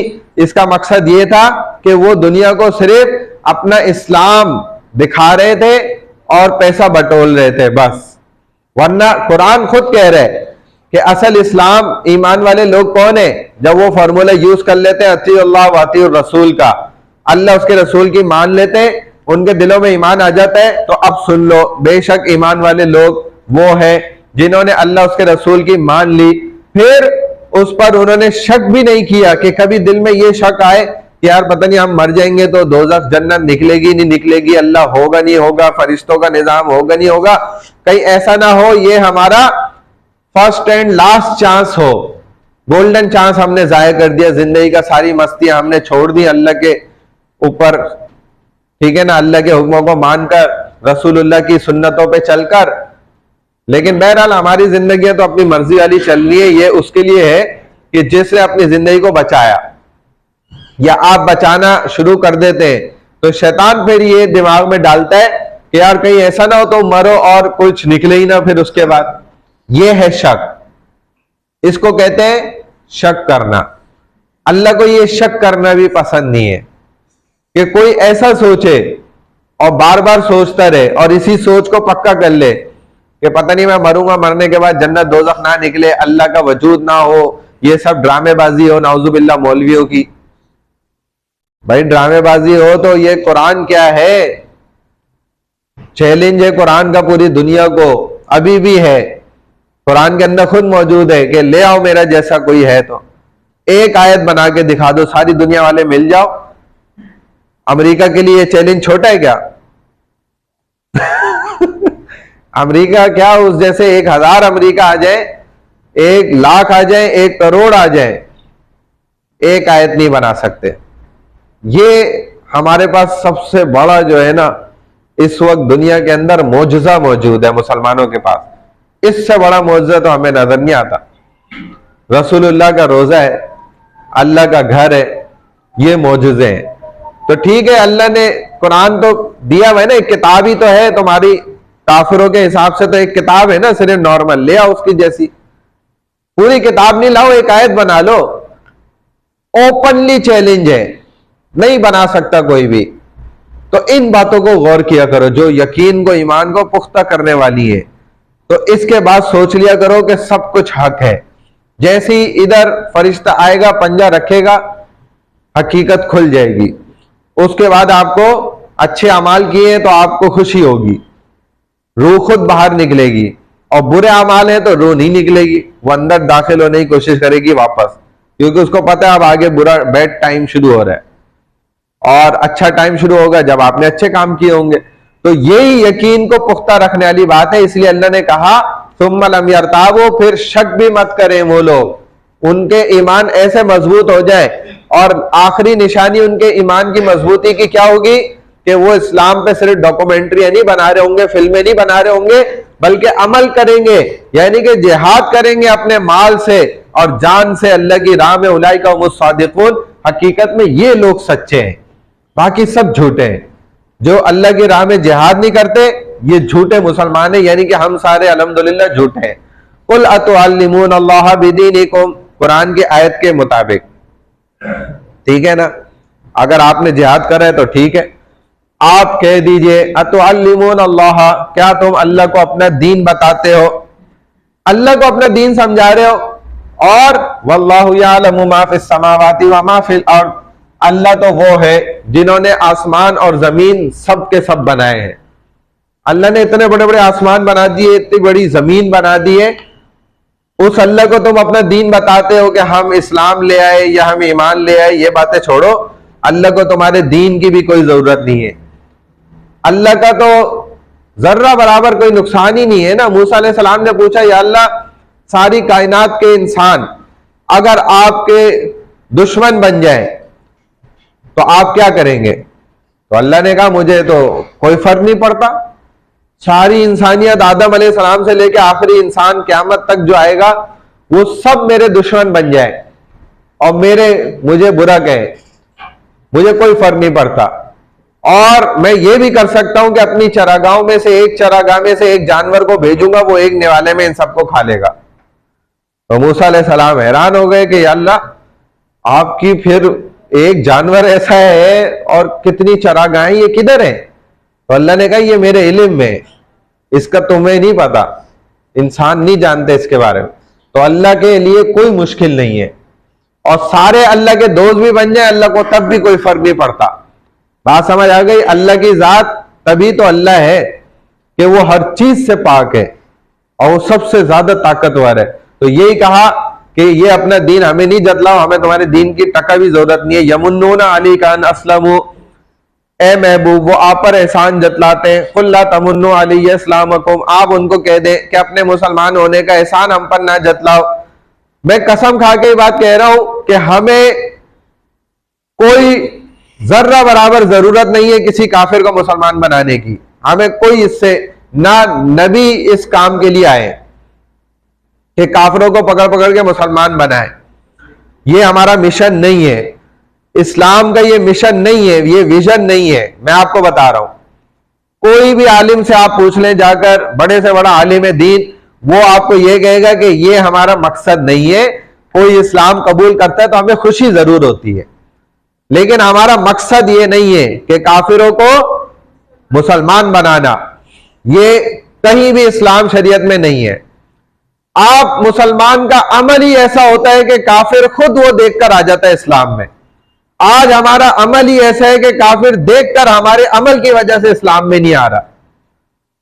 उसके लिए इस्लाम कबूल करना ही मुश्किल मैंने आपने बनाया, क्योंकि वो साफ कहता है कि यार ये मुसलमान है। जिस अंदाज में कहते हैं वो हमारे लिए जिल्लत है, क्योंकि हम खुद सही मुसलमान ही नहीं बने अभी तक। ये हमारी गलती है, हमारी गलती की वजह से आज काफिर इस्लाम कबूल नहीं कर रहा। इसका सदमा है हमें इस बात का। और मुसलमान तो कभी भी किसी काफिर को ये नहीं कहता यार तुम इस्लाम कबूल कर लो, हम नहीं किसी को कहते, सच्ची बात है। लेकिन हमारे अमल को अगर कोई देखकर आ जाए इस्लाम में तो हम उसको 100% वेलकम करेंगे और हमें खुशी होगी। लेकिन हम उसके पीछे नहीं पड़ेंगे कि तुम इस्लाम कबूल कर लो। और ये तमाशे बनाना भी गलत है कि बड़ी बड़ी कॉन्फ्रेंसें रखना और बड़े बड़े हॉलों के अंदर लोगों से 5-5, 10-10 हजार रुपए टिकट लेके उनको सीट देना, फिर उनसे कन्वर्सेशन भी, सवालात जवाबात, गीता से भी जवाब और बाइबल से भी जवाब और कुरान से भी जवाब। ये सब तो नटंगी है, ड्रामेबाजी है और अपनी अपनी दुकानें चल रही हैं। ये इस्लाम नहीं है। और लोगों को फेक मुसलमान बनाना, दुनिया को दिखाने के लिए, सोशल मीडिया पे चर्चों के लिए और व्यूज और लाइक्स और सब्सक्राइब लेने के लिए, सब ड्रामे, ये है ड्रामेबाजी। क्योंकि इस्लाम, मैं आपको बता रहा हूं ना, कि कभी भी इस बात को प्रोमोट करना ही नहीं चाहता, ना वो ये चाहता है कि हर काफिर मुसलमान बन जाए। आप उसको समझाएं और वो इस्लाम की तरफ आए। इस्लाम ये कहता है कि आप अपना अमल ऐसा बनाएं कि उसको देखकर लोग इस्लाम कबूल करें।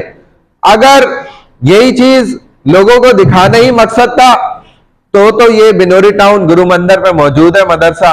इधर लाखों काफिर माशाल्लाह मुसलमान हुए, उन्होंने अपनी सनदें भी बनवाई है, तमाम रिकॉर्ड्स भी मौजूद है। आज तक उन्होंने किसी की कोई फिल्म नहीं बनाई, कोई मूवी नहीं बनाई, कोई वीडियो नहीं बनाई, क्यों वो दिखाएं किसी को? ये अपना बिजनेस जरूर हो सकता है किसी का, लेकिन इसका इस्लाम से कोई ताल्लुक नहीं है। मैं किसी को बुरा नहीं कह रहा, चाहे वो जाकिर नाइक है या कोई और है, मैं किसी को बुरा नहीं कह रहा, हो सकता है वो भी नेक बंदा हो, हमें ना पता हो, लेकिन जहां से वो प्रोमोट होकर आए जिन चीजों से, वो चीजें गलत है, ये इस्लाम का हिस्सा नहीं है।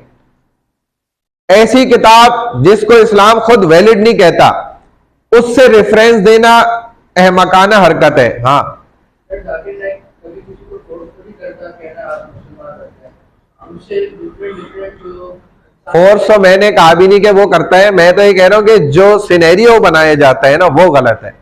मैं उस सिनेरियो की बात कर रहा हूं कि इस्लाम इस चीज को पसंद नहीं करता।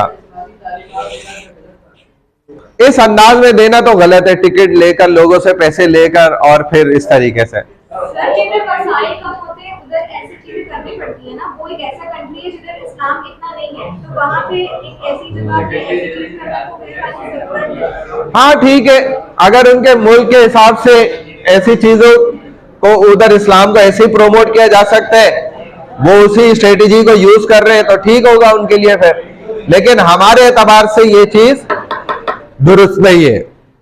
हमारे हिसाब से हम तो लोगों को इस्लाम की तालीम देंगे और जो एक नॉर्मल तरीका है ना शरीयत इस्लाम का, उस अंदाज पे देंगे। सर मकसद क्या ये है? हमारा मकसद तो देखें यही है कि अपने आप को ऐसा मजबूत मुसलमान बनाना कि हमें देखकर गैर मुस्लिम लोग भी इस्लाम कबूल करें। ये हमारा विजन है, ये हमारा मकसद है।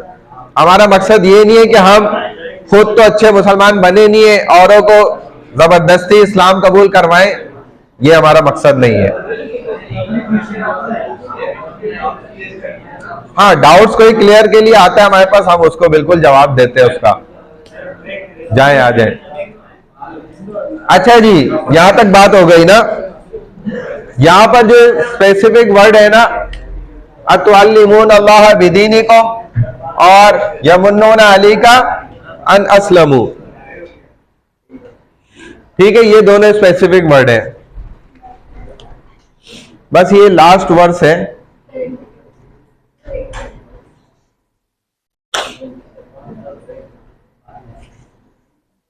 ग्रुप नंबर कहां तक हो गया था हमारा? हाँ, एक प्रेजेंटेशन ले ले, फिर एक या दो ले ले। ग्रुप नंबर 5 तक हो गया था, एक ग्रुप बीच में रह गया था, ग्रुप नंबर 2।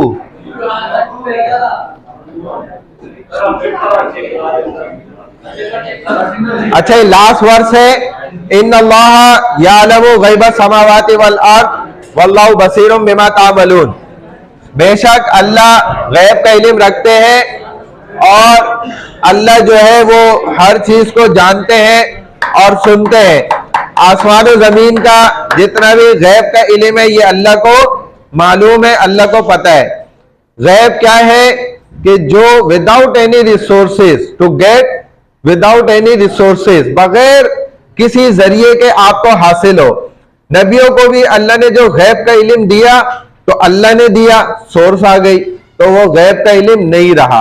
इसीलिए रसूलुल्लाह सल्लल्लाहु अलैहि वसल्लम ने खुद ये बात फरमाई, कुरान में भी मौजूद है, हदीसों में भी है कि आपने ये कहा कि गैब का इल्म सिर्फ अल्लाह की जात को है और मैं तो सिर्फ एक बशर हूं, इन्नमा अना बशरुम मिस्लुकुम, तुम्हारी तरह। इससे ज्यादा वजाहत और क्या हो सकती है? तो गैब जो इन नबियों को भी दिया वो अल्लाह ने दिया, वो गैब का इल्म नहीं है। कोई ये अगर यकीन रखता है कि गैब का इल्म किसी फर्द को, इंसान को या अल्लाह के अलावा किसी को हासिल है, तो ये शिर्क है। इस्लाम की डेफिनेशन में यही है। गैब का इल्म क्या है? जो सिर्फ और सिर्फ अल्लाह के पास है, अल्लाह को बगैर किसी जरिए के सारा का सारा गैब का इल्म हासिल है, अल्लाह के पास वो इल्म मौजूद है। अल्लाह ने वो इल्म कुछ हिस्सा जो है हजरत खिजर अलैहिस्सलाम को भी दिया, तकवीनी इल्म जिसको कहा जाता है।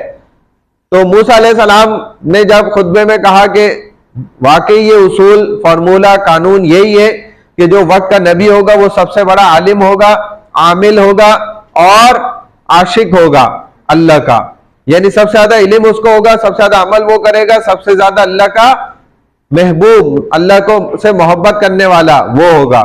तो उन्होंने खुतबे में यही कहा कि सबसे ज्यादा इल्म मुझे है। अल्लाह को नापसंद आया, अल्लाह ने कहा कि नहीं आपसे भी बड़े इल्म वाले हैं। कहा कौन है? खिजर है।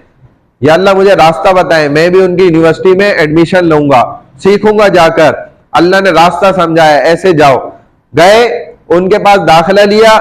उन्होंने पहली शर्त ये लगाई, कोई सवाल नहीं, नो क्वेश्चन, कोई सवाल नहीं करेंगे, अगर सवाल किया तो मैं आपको निकाल दूंगा अपनी क्लास से। और मूसा अलैहिस्सलाम उनके साथ निकले। अब वो सिखाने के लिए सफर पे चले तो वहां पर 3 वाकयात हो गए।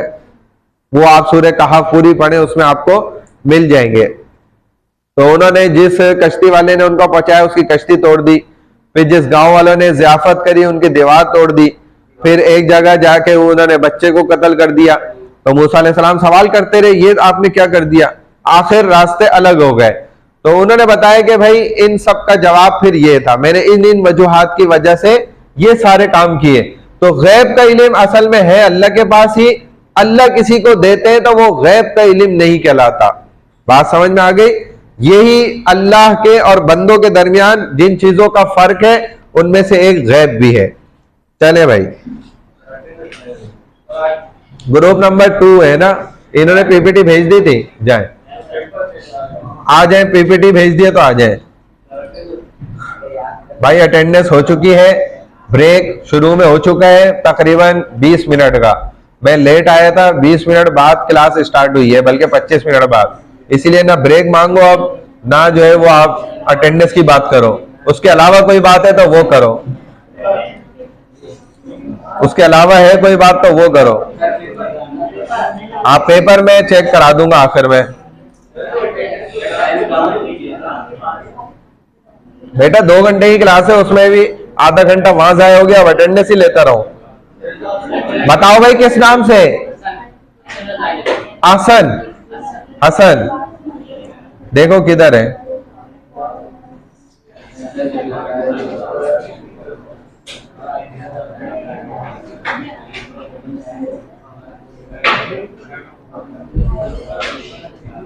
ऊपर होगी, रुको यहां ना हो। ये चलो आ जाओ भाई।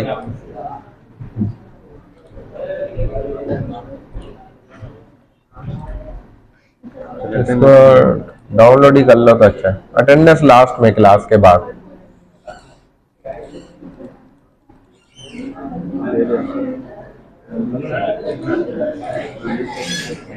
देख लो यार, ये ऐसी आ रही है, इसको F11 कर लो, शायद उससे फुल हो जाए। चलो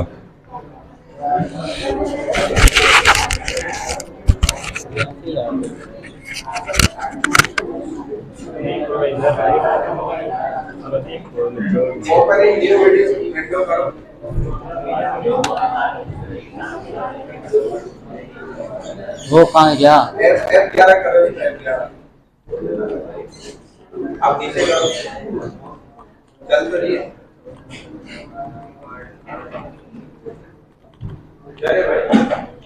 In the name of Allah, the most thankful and merciful, honorable teacher and my dear class fellows around. My name is Sayyid Hassananda. Today we are here to discuss the topic Islam versus science. Introduction: 715 versions of Quran, almost 1 of 8 accord here to study nature. तकरीबन 750 आयत कुरान मजीद का एक 8वां हिस्सा जो कि मोमिन को फितरत के मुकाबले में तलकीन करता है।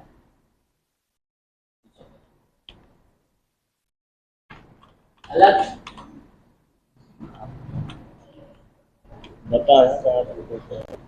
ताला कुरान मजीद में फरमाते हैं कि मैंने ज़मीन और आसमान, दिन और रात के आने जाने में और इन सब में मोमिन के लिए निशानियां रखी हैं।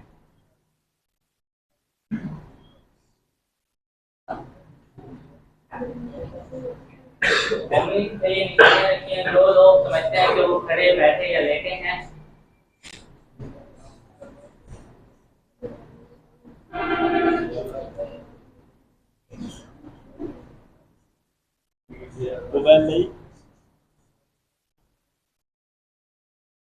जो लोग समझते हैं कि वो खड़े, खड़े बैठे या लेटे हैं और अल्लाह ताला को ज़हन में रखते हैं और मखलूक की तकलीफ में गौर व फिक्र करते हैं, आसमान जमीन है हमारे रब, उन्हें इसको बेफायदा नहीं बनाया। Islam as a science, science is the intuition standing after unknown Islam.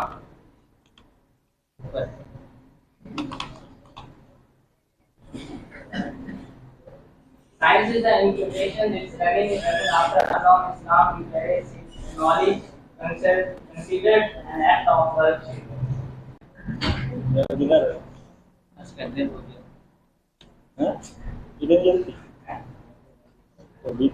Science inquiry है, इसमें साइंस एक इंक्वायरी है जो कि इस्लाम को बताने में मदद करती है।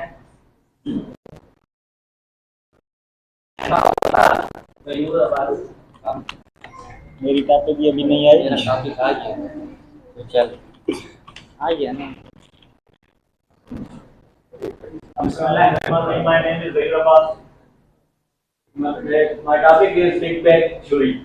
The whole universe initially one big mass nebula, primary nebula. Then there was a Big Bang which resulted in the formation of the galaxy, secondary separation. These then divided from the planet, the sun, the moon, etc.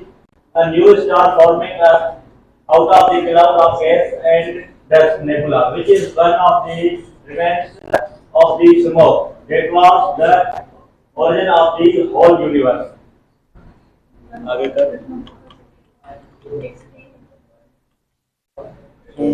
चल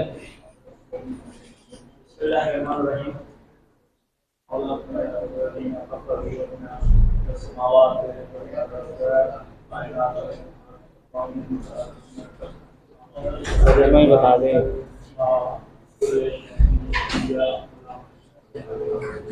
क्या काफिरों को ये पता नहीं था कि हमने पहले जमीन और आसमान एक थे और फिर उनको हमने जुदा किया, हमने उसको जुदा किया और फिर हमने पानी से ज्यादा किरण से जुदा की। वस्सलाम, thank you. Big bang theory तुमने किससे रिलेटेड जो उसको डिफाइन करो बहुत ये टॉपिक तो तुम्हारे पास है ना, क्या कहिए बताओ। Sir big bang theory universe है जो पहले मिले हुए थे, फिर उनको जुदा किया जो साइंस के मुताबिक सर इस्लाम ने जुदा कर दिया नहीं मतलब साइंस से जो इस्लाम को समझेंगे, ये आप कहना चाह रहे थे। नहीं, ये according of big bang theory जो साइंस के मुताबिक है, मतलब पहले तो इस्लाम क्या है। हुआ था बताओ। इस्लाम क्या कहता है, साइंस क्या कहती है बताओ। इस थ्योरी के हिसाब से तुम्हें क्या पता है? इस्लाम क्या कहता है? ये थ्योरी से कहती है कि कबाको हुआ था, उसके बाद प्रॉपर तरीके से हर क्लासेस की तमाम चीजें अपनी जगह पे फिक्स हो गई है ना। यही पहाड़ आके अपनी अपनी जगहों पे लग गए, समाज में समंदर आके अपनी अपनी जगहों पे लग गए। अल्लाह की इसी तरीके से प्रॉपर इतना जबरदस्त धमाका था कि उसने इतना इंसाफ किया कि हर एक जगह पे ठीक जाके पहुंच गए और सही लग गई। हाँ, ऐसा जबरदस्त बताना है। वो नहीं पढ़ आप जितने भी टमाटे होते हैं वो अगर नाज होते हैं उनमें हर चीज निकल जाती है अपनी जगह जाके, कोई चीज वापस नहीं लगती। इस्लाम क्या कहता है कि ये कायनात में सारा का सारा पानी मौजूद था, अल्लाह ने पानी को यहाँ पे ठहराया था और एक बुलबुला उठा। अल्लाह ने फरिश्तों ने सवालात करे, अल्लाह के उनके साथ कन्वर्सेशन हुई आपस में। ये सूरह बकरा में आपको सारे सवाल जवाब मिल जाएंगे। तो उसके नतीजे में अल्लाह ने ये कहा कि मैं एक ऐसी जगह बना रहा हूँ, मैं एक ऐसा इंसान बनाऊंगा जो मेरी वहदानियत को, मेरे अल्लाह होने को साबित करेगा। और फिर अल्लाह ने उस पानी से बुलबुला उठाया, एक नूर का बुलबुला था, वो ऊपर उठा और उससे जमीन बिछना शुरू हुई, जिसको अल्लाह ने कुरान में कहा है कि हमने सातों आसमान और सातों जमीन को 6 दिन के अंदर बनाया। और वो इसी तरीके से अल्लाह ने जमीन को फैलाया और सात बर्रे आजम जो है इधर अल्लाह ने देखे वजूद में लिया, इस वक्त मौजूद है हमारे सामने। और इस कायनात में सबसे ज्यादा 70% से ज्यादा पानी मौजूद है। 30% 30% सिर्फ लैंड है, जमीन है।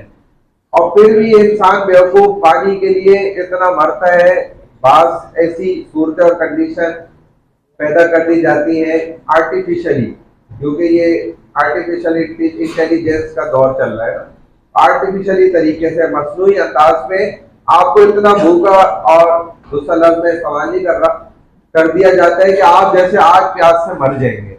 हालांकि 70% इस कायनात के अंदर पानी है। पानी इस कायनात से अल्लाह के सिस्टम के मुताबिक खत्म ही नहीं हो सकता है, जो रोलिंग के अंदर चल रहा है, सर्कुलेशन है। वो आसमान से खारा गिरता है, मैं बताता रहा हूँ, सर्कुलेशन है, सर्कुलेशन है भाई। समंदर, मैंने मीठे पानी का भी समंदर देखा है, पता नहीं आपने देखा ही नहीं देखा है। ऐसे ऐसे बड़े समंदर इस कायनात में, दुनिया में मीठे पानी के भी मौजूद है, और नहरें तो लातादाद मौजूद है। और जो आपके भी कराची में बारिश होती है वो फीके पानी की नहीं होती है, कभी उसको जमा करके पी के देख लेना, वो साफ सुथरा मीठा पानी होता है और बहुत अच्छा पानी होता है। अगर उसको आप हिफाजत कर सकते हो, बचा सकते हो, तो आप कर सकते हैं। तो 70% और बंदा खारा पानी भी पी के जान बच जाती है, मरता नहीं है। जब जान पे बात आती है तो फिर मीठा खारा सब भूल जाता है इंसान, ये छोड़ दो। बात समझ आ गई? तो बहरहाल इस्लाम की थ्योरी ये है, इस तरह अल्लाह ने कायनात बना दी और इंसान पैदा कर दिए। चले नेक्स्ट ग्रुप कौन सा है हमारा? ग्रुप नंबर, इनसे किसी ने सवाल तो नहीं करने थे?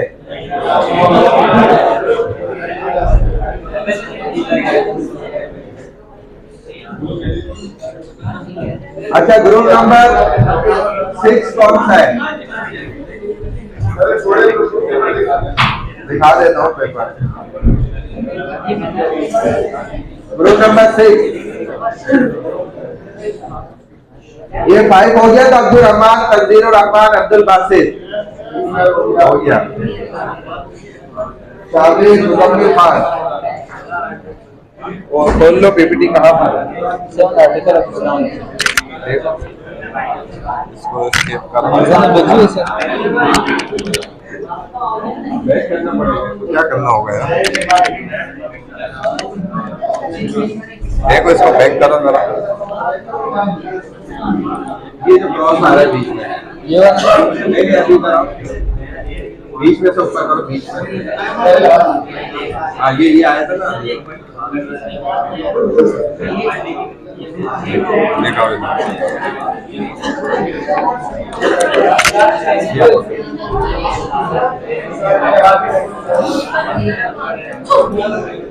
देखो किस नाम से?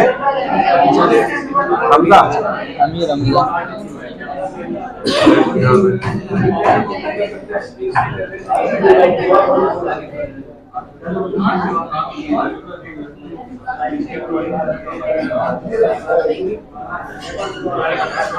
तनवीर अहमद काफी पहले भेजी थी ये।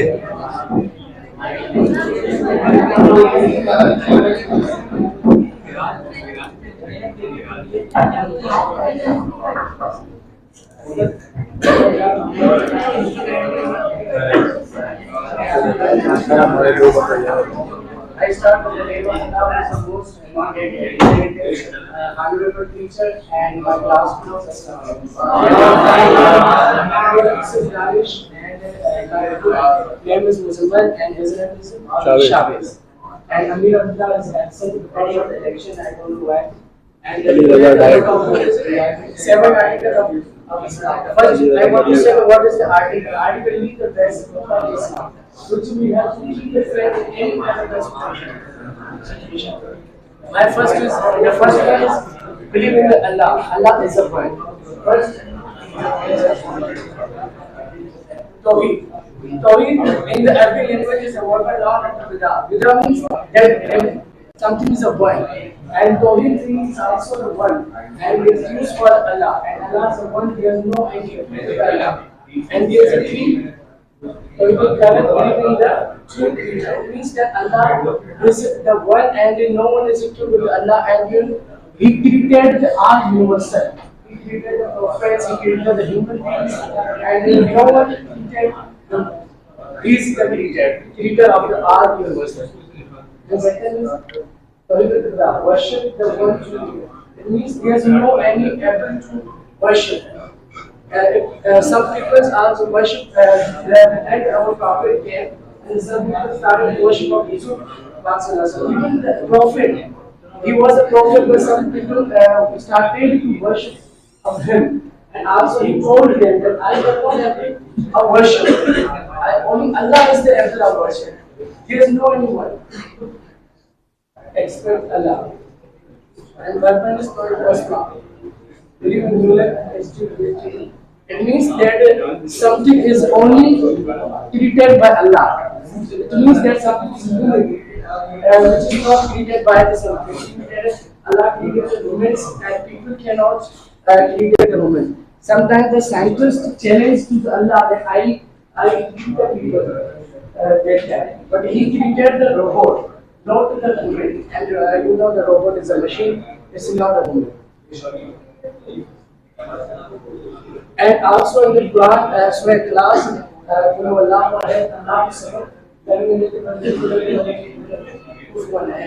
Allah is telling in the Quran that Allah is a word. The meaning of the Surah Ikhlas is Allah is a word, there is no unity with Allah. And second, angels. The second article of Islam is believe in the angels. Angels means that it is created by Allah. There is no any count the range of the angels. In sometimes usually भी बताया जाता है कि मलाइका को count नहीं किया जा सकता। नबी से कि वो 70,000 जो मलाइका हैं वो तवाफ करते हैं और एक जो एक मलाइका है उसको एक ही बार मौका मिलता है और क़यामत तक नहीं मिल सकता। और दूसरी रवायत है कि जो बारिश की बूंदें वो जमीन पे गिरती है ना वो हर एक मलाइका के नीचे आता है। तो it means that there is uncounted and there are 4 angels. One name is Jibreel, and Jibreel alayhi salam. He is also the boss of the angels. We can say he communicates Allah with his prophet. He is the messenger.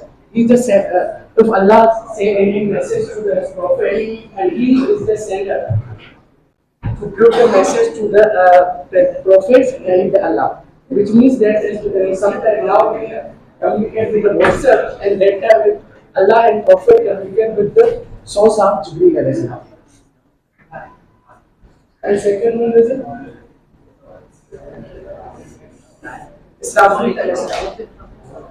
Israfil alayhi salam is also the main angel of the Islam. He trump with the sword of the day of the judgment, the day of the end of the world.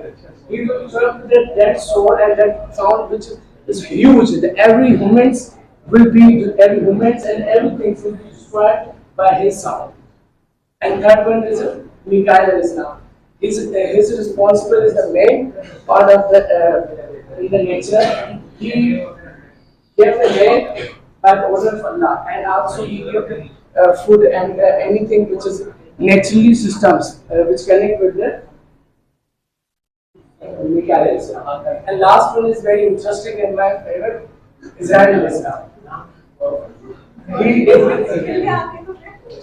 And his work is very interesting.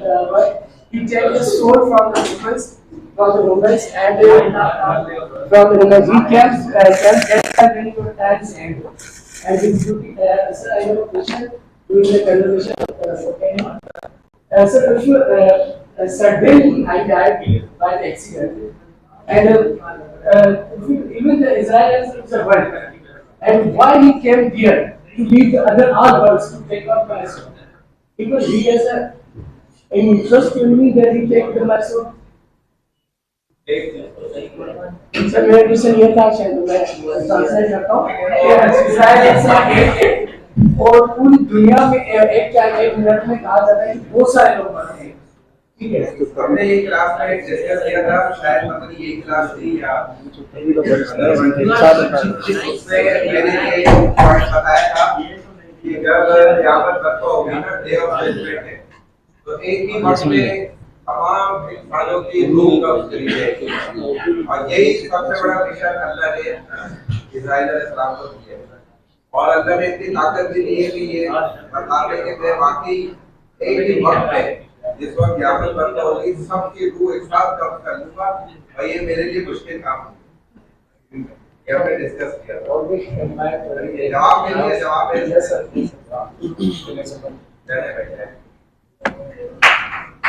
लेकर बाकी है तो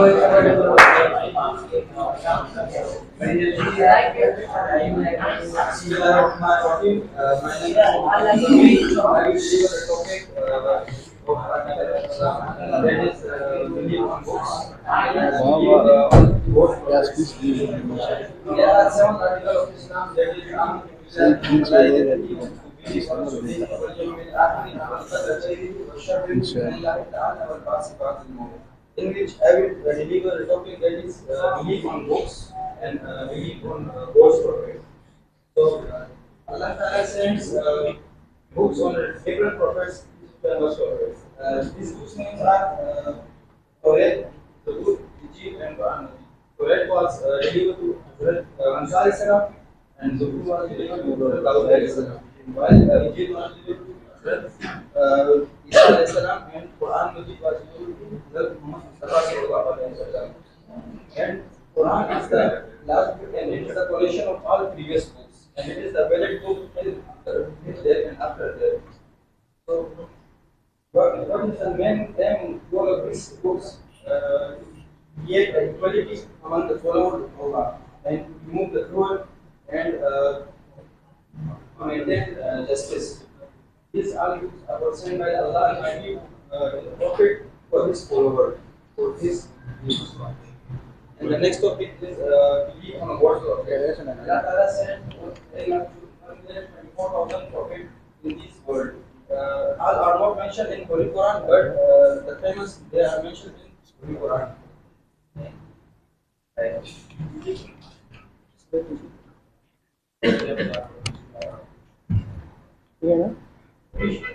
Every Muslim and every Muslim should keep belief in their heart of this prophet. Education and Islam of these prophets are true, and they follow essentially same religions. We should keep our belief in our heart about these religions and this education and their education are true and same. And the person who denies their education and their religion, they will be called kafir. And Allah Ta'ala says in the Quran, this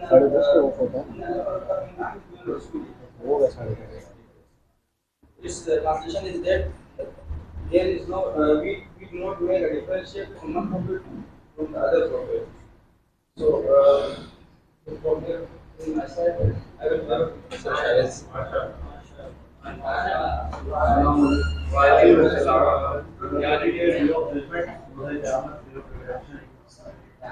क़यामत के रोज़ अल्लाह ताला तमाम इंसानों को तमाम जो जायदाद चीज़ें उनको कब्र से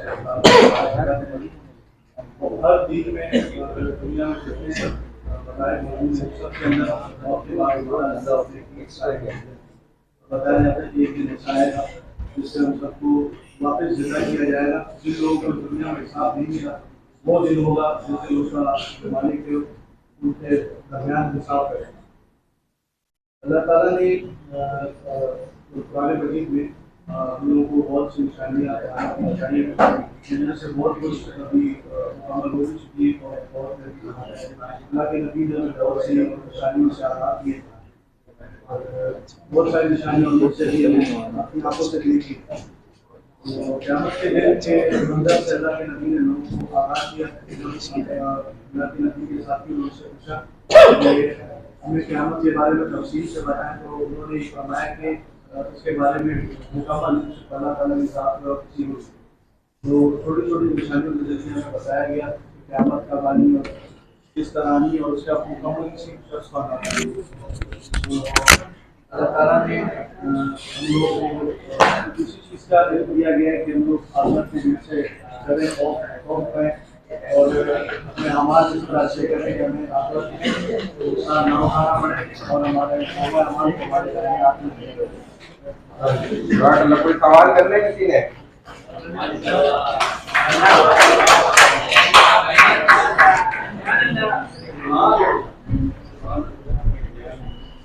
मुसलमान जो है वो माशाल्लाह सुभान अल्लाह अल्हम्दुलिल्लाह बोलते हैं, तालियां नहीं बजाते। तालियां तो वो गलत लोग होते हैं, वो बजाते हैं। नोट मनी मांग रहे होते हैं।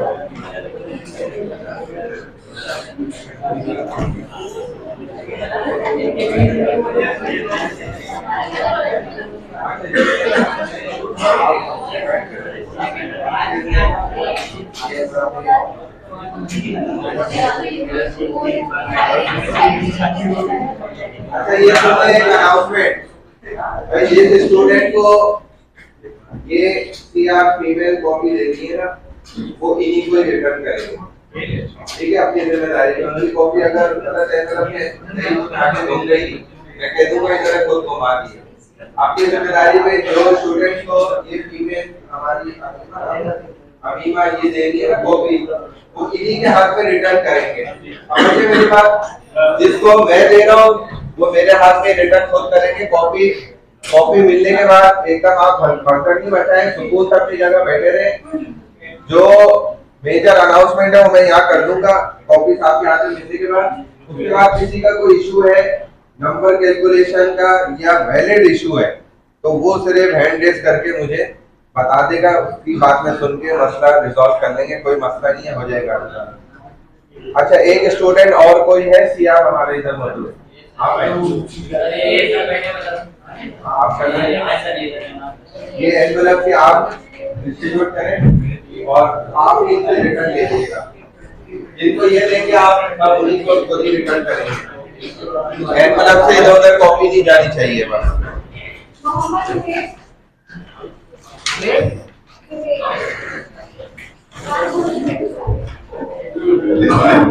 तंजील रहमान, मयूर अब्बास, सैयदा अभी रिजवी, अभी रिजवी,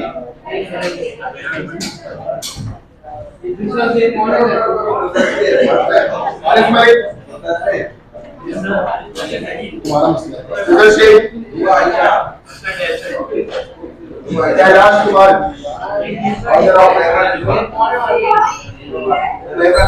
मोहम्मद सुहेल, हमीमा गुलेशा,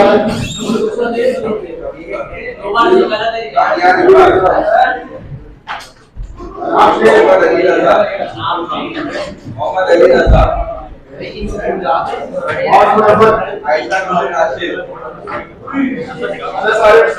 मोहम्मद अमीर,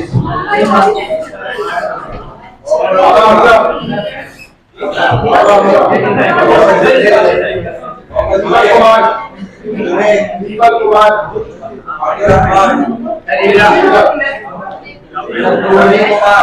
सुमित कुमार, सभी कुमार,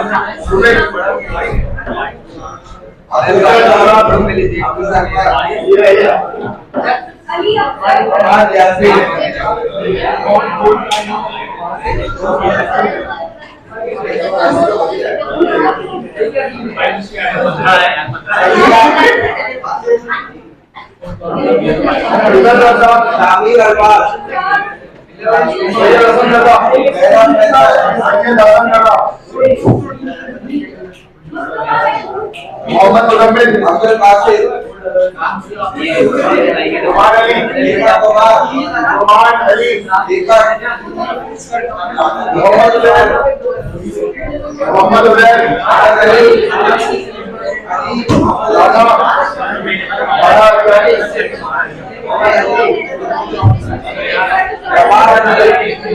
श्याम सरवर, माफिया मानजूर, अजहर, सुरेश जहान, कशिफ मलानी, सुनील कुमार, अभी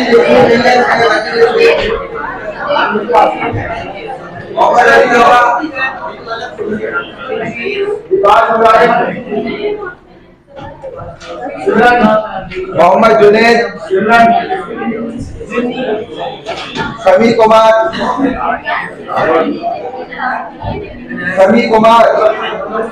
शामीर अनवर,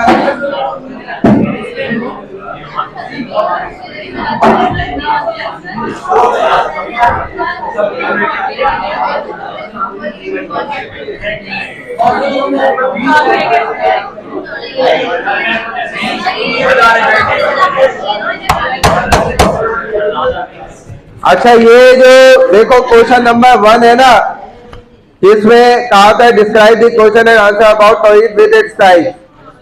इसमें आपने तौहीद की डेफिनेशन और उसकी जो टाइप्स है ना, ये जरूरी नहीं थी लिखनी। असल चीज जो थी वो थी क्वेश्चन आंसर लिखना।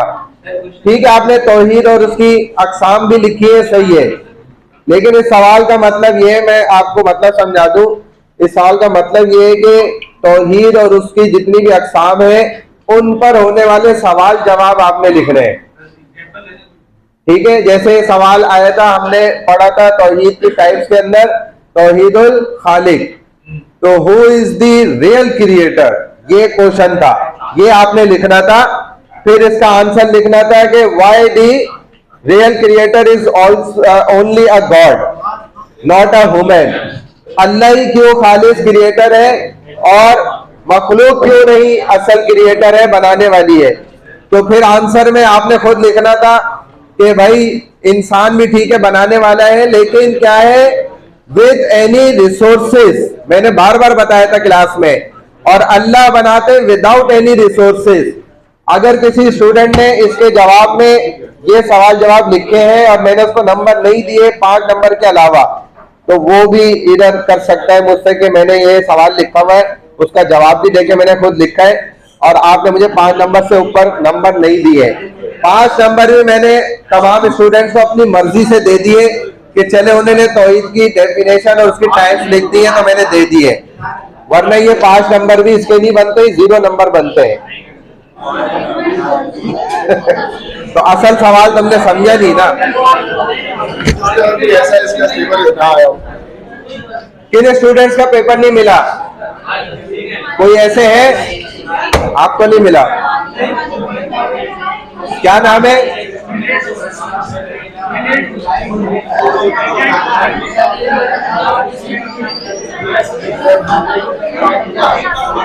जिससे लिया था, मुझसे लिया था। मैंने खुद से,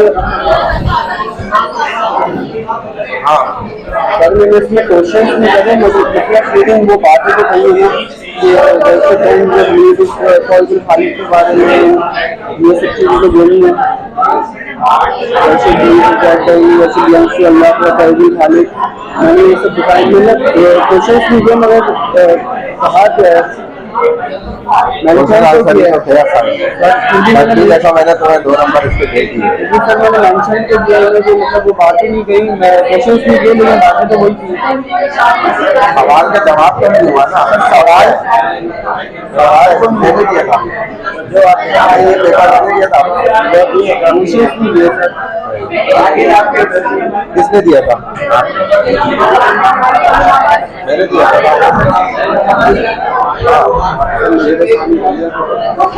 अच्छा नंबर सही था और क्या?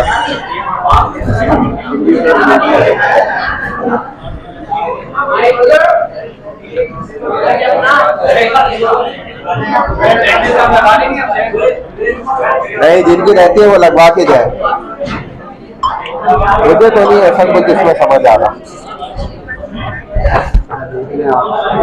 अच्छे नंबर तो दिए हैं, ये तो फिर भी दे दिए, वरना ये पहले यहाँ निशान लगा दो पेंसिल से, मैं देखा था तुम्हारा, अगर हो सका तो। मैंने दिया था, सही है।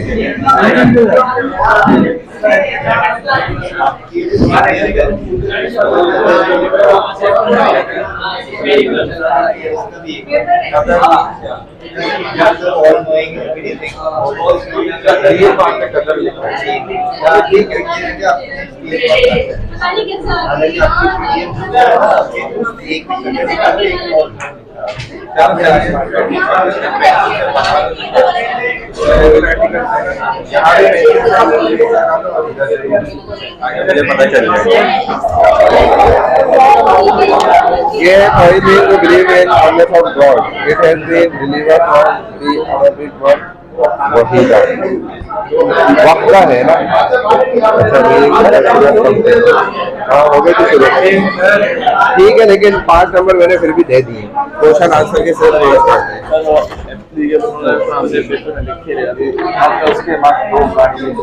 जिसको मैंने पेपर दिया वही मुझे रिटर्न करेगा।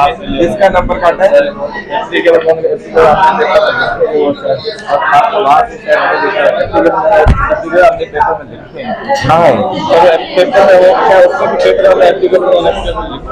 वो पेपर का है, वो पेपर आप गया था जब आपने मतलब आपने एक्स्ट्रा कॉपी ली थी? नहीं सर, एक्स्ट्रा कॉपी नहीं, वो जो भी पेपर जिसमें सवाल आप लिखे हुए सर उसी में हमने मेरे पास वो थोड़ी आती है, मेरे पास तो आंसर सही बोला, हमने लिखा है, हम अभी भी आपको बता रहे हैं हम अभी बता रहे हैं, हमसे यहाँ पर भी पूछना आपको बता देंगे सर। वाकई में सर अल्लाह के वास्ते ये पढ़ा कर लिखा हुआ है कि आप क्वेश्चन आंसर शीट में कुछ नहीं लिखेंगे। चलो फिर अभी यहाँ बैठो, तुम्हें रुकना पड़ेगा, बैठ जाओ। क्या आपने ठीक लगाया? क्या मसला क्या था? अटेंडेंस के लिए रुकना पड़ेगा। और बोलो अगर देखो इशू लग रहा है ना किसी को नंबर का, तो वहाँ पेंसिल से निशान लगा दो और स्टार्ट में भी लगा दो, पेपर की यहाँ भी शुरू में लगा दो और यहाँ लगा दो जिधर इशू हो रहा है। पेपर ले आपने दिया था, मैं तो लगा दो पेंसिल से, मैं दोबारा चेक करूंगा फिर। ये वाला जो फर्स्ट क्वेश्चन था, हाँ वो तो 5 नंबर मैंने पूरे दिए हैं। पेंसिल से निशान लगा लो, ये आपने दिया था। अच्छा, और ये रहा एनवेलप, मेरा एनवेलप तो यहाँ रखा है। आपके गिनती करें पूरे हो गए? 23 थे, 23 तक गिने। अटेंडेंस हो गई? जो स्टूडेंट रह गए थे वो रुक जाए, मैं उनकी अटेंडेंस लगा देता हूँ। हाँ ये नीचे वाला एनवेलप दे रहा। हाँ ये वाला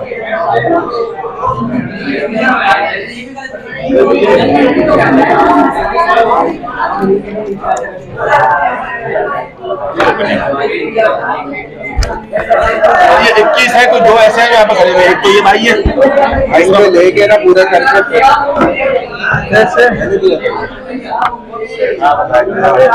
पेंसिल के निशान लगाओ। बस सही है, ठीक है। वहाँ पर भी एक सर्कल कर दिया। दे रहा हूँ, अटेंडेंस वाले को मिलना पड़ेगा। मैंने दिया था ये पेपर, किसने दिया था? जिसने दिया उसको तो मैंने दिया था। अटेंडेंस वाले रुक जाओ। हाँ मैंने दिया था, मैंने दिया था। मैं चेक करूंगा, पेंसिल से लगा दिया था। पेंसिल से निशान लगाओ, मैंने निशान लगाओ, बहुत जरूरी है। ले लेंगे फिर निशान रह जाएगा। मैंने दिया था आपको, बता रहे बताओ। अरे कैलकुलेशन किधर, क्या लिखे कैलकुलेशन आपने पेपर में की? अरे यहाँ पे निशान लगाओ कि हाँ लिख दो कैलकुलेशन पेपर में लिख दो। ओके बस ठीक है। यार मेरे एनवेलप से ये किसी ने निकाले हैं बाहर, ये इसमें से बाहर निकाले किसी ने। ये गलत है, कुछ तीसरा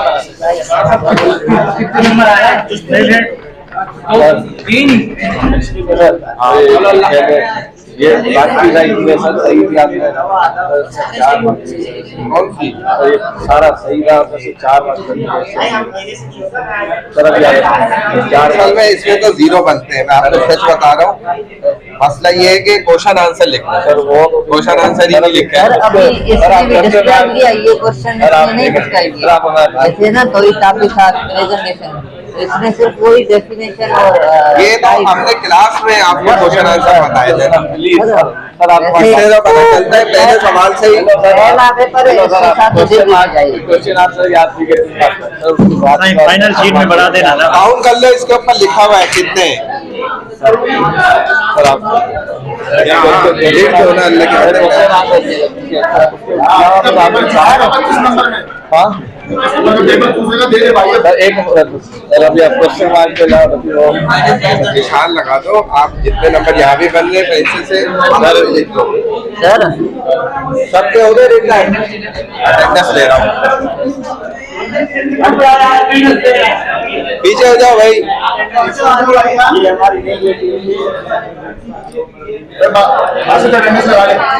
सर लिख दिया, थोड़ी सी उधर रख के लिख लो।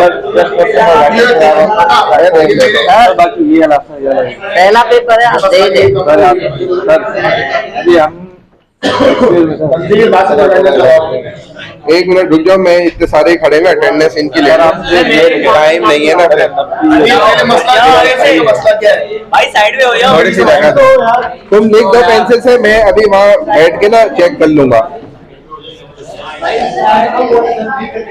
क्या तुम्हारा सही होना है? मेरा सब कुछ ही सही होता है, मेरे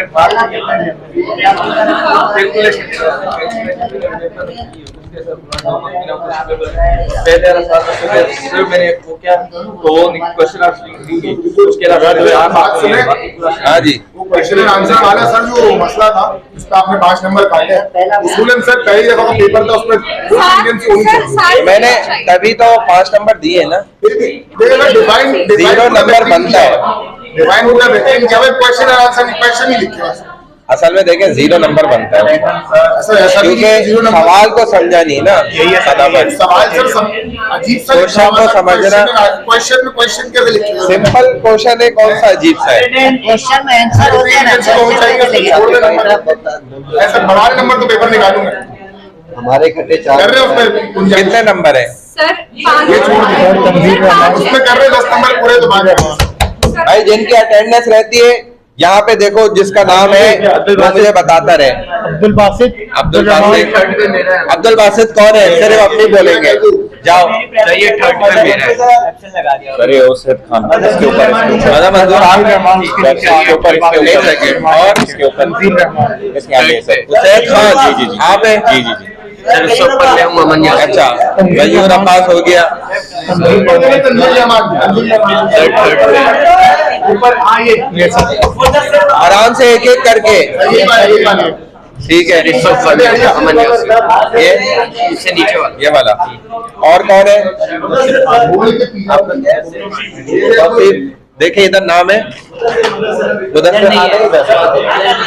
अब नीचे कर रहा हूँ, यहाँ पे जिसका है वो बता कर रहे हो। क्वेश्चन मन में गुंजाइश तो पेपर निकालेंगे। ना।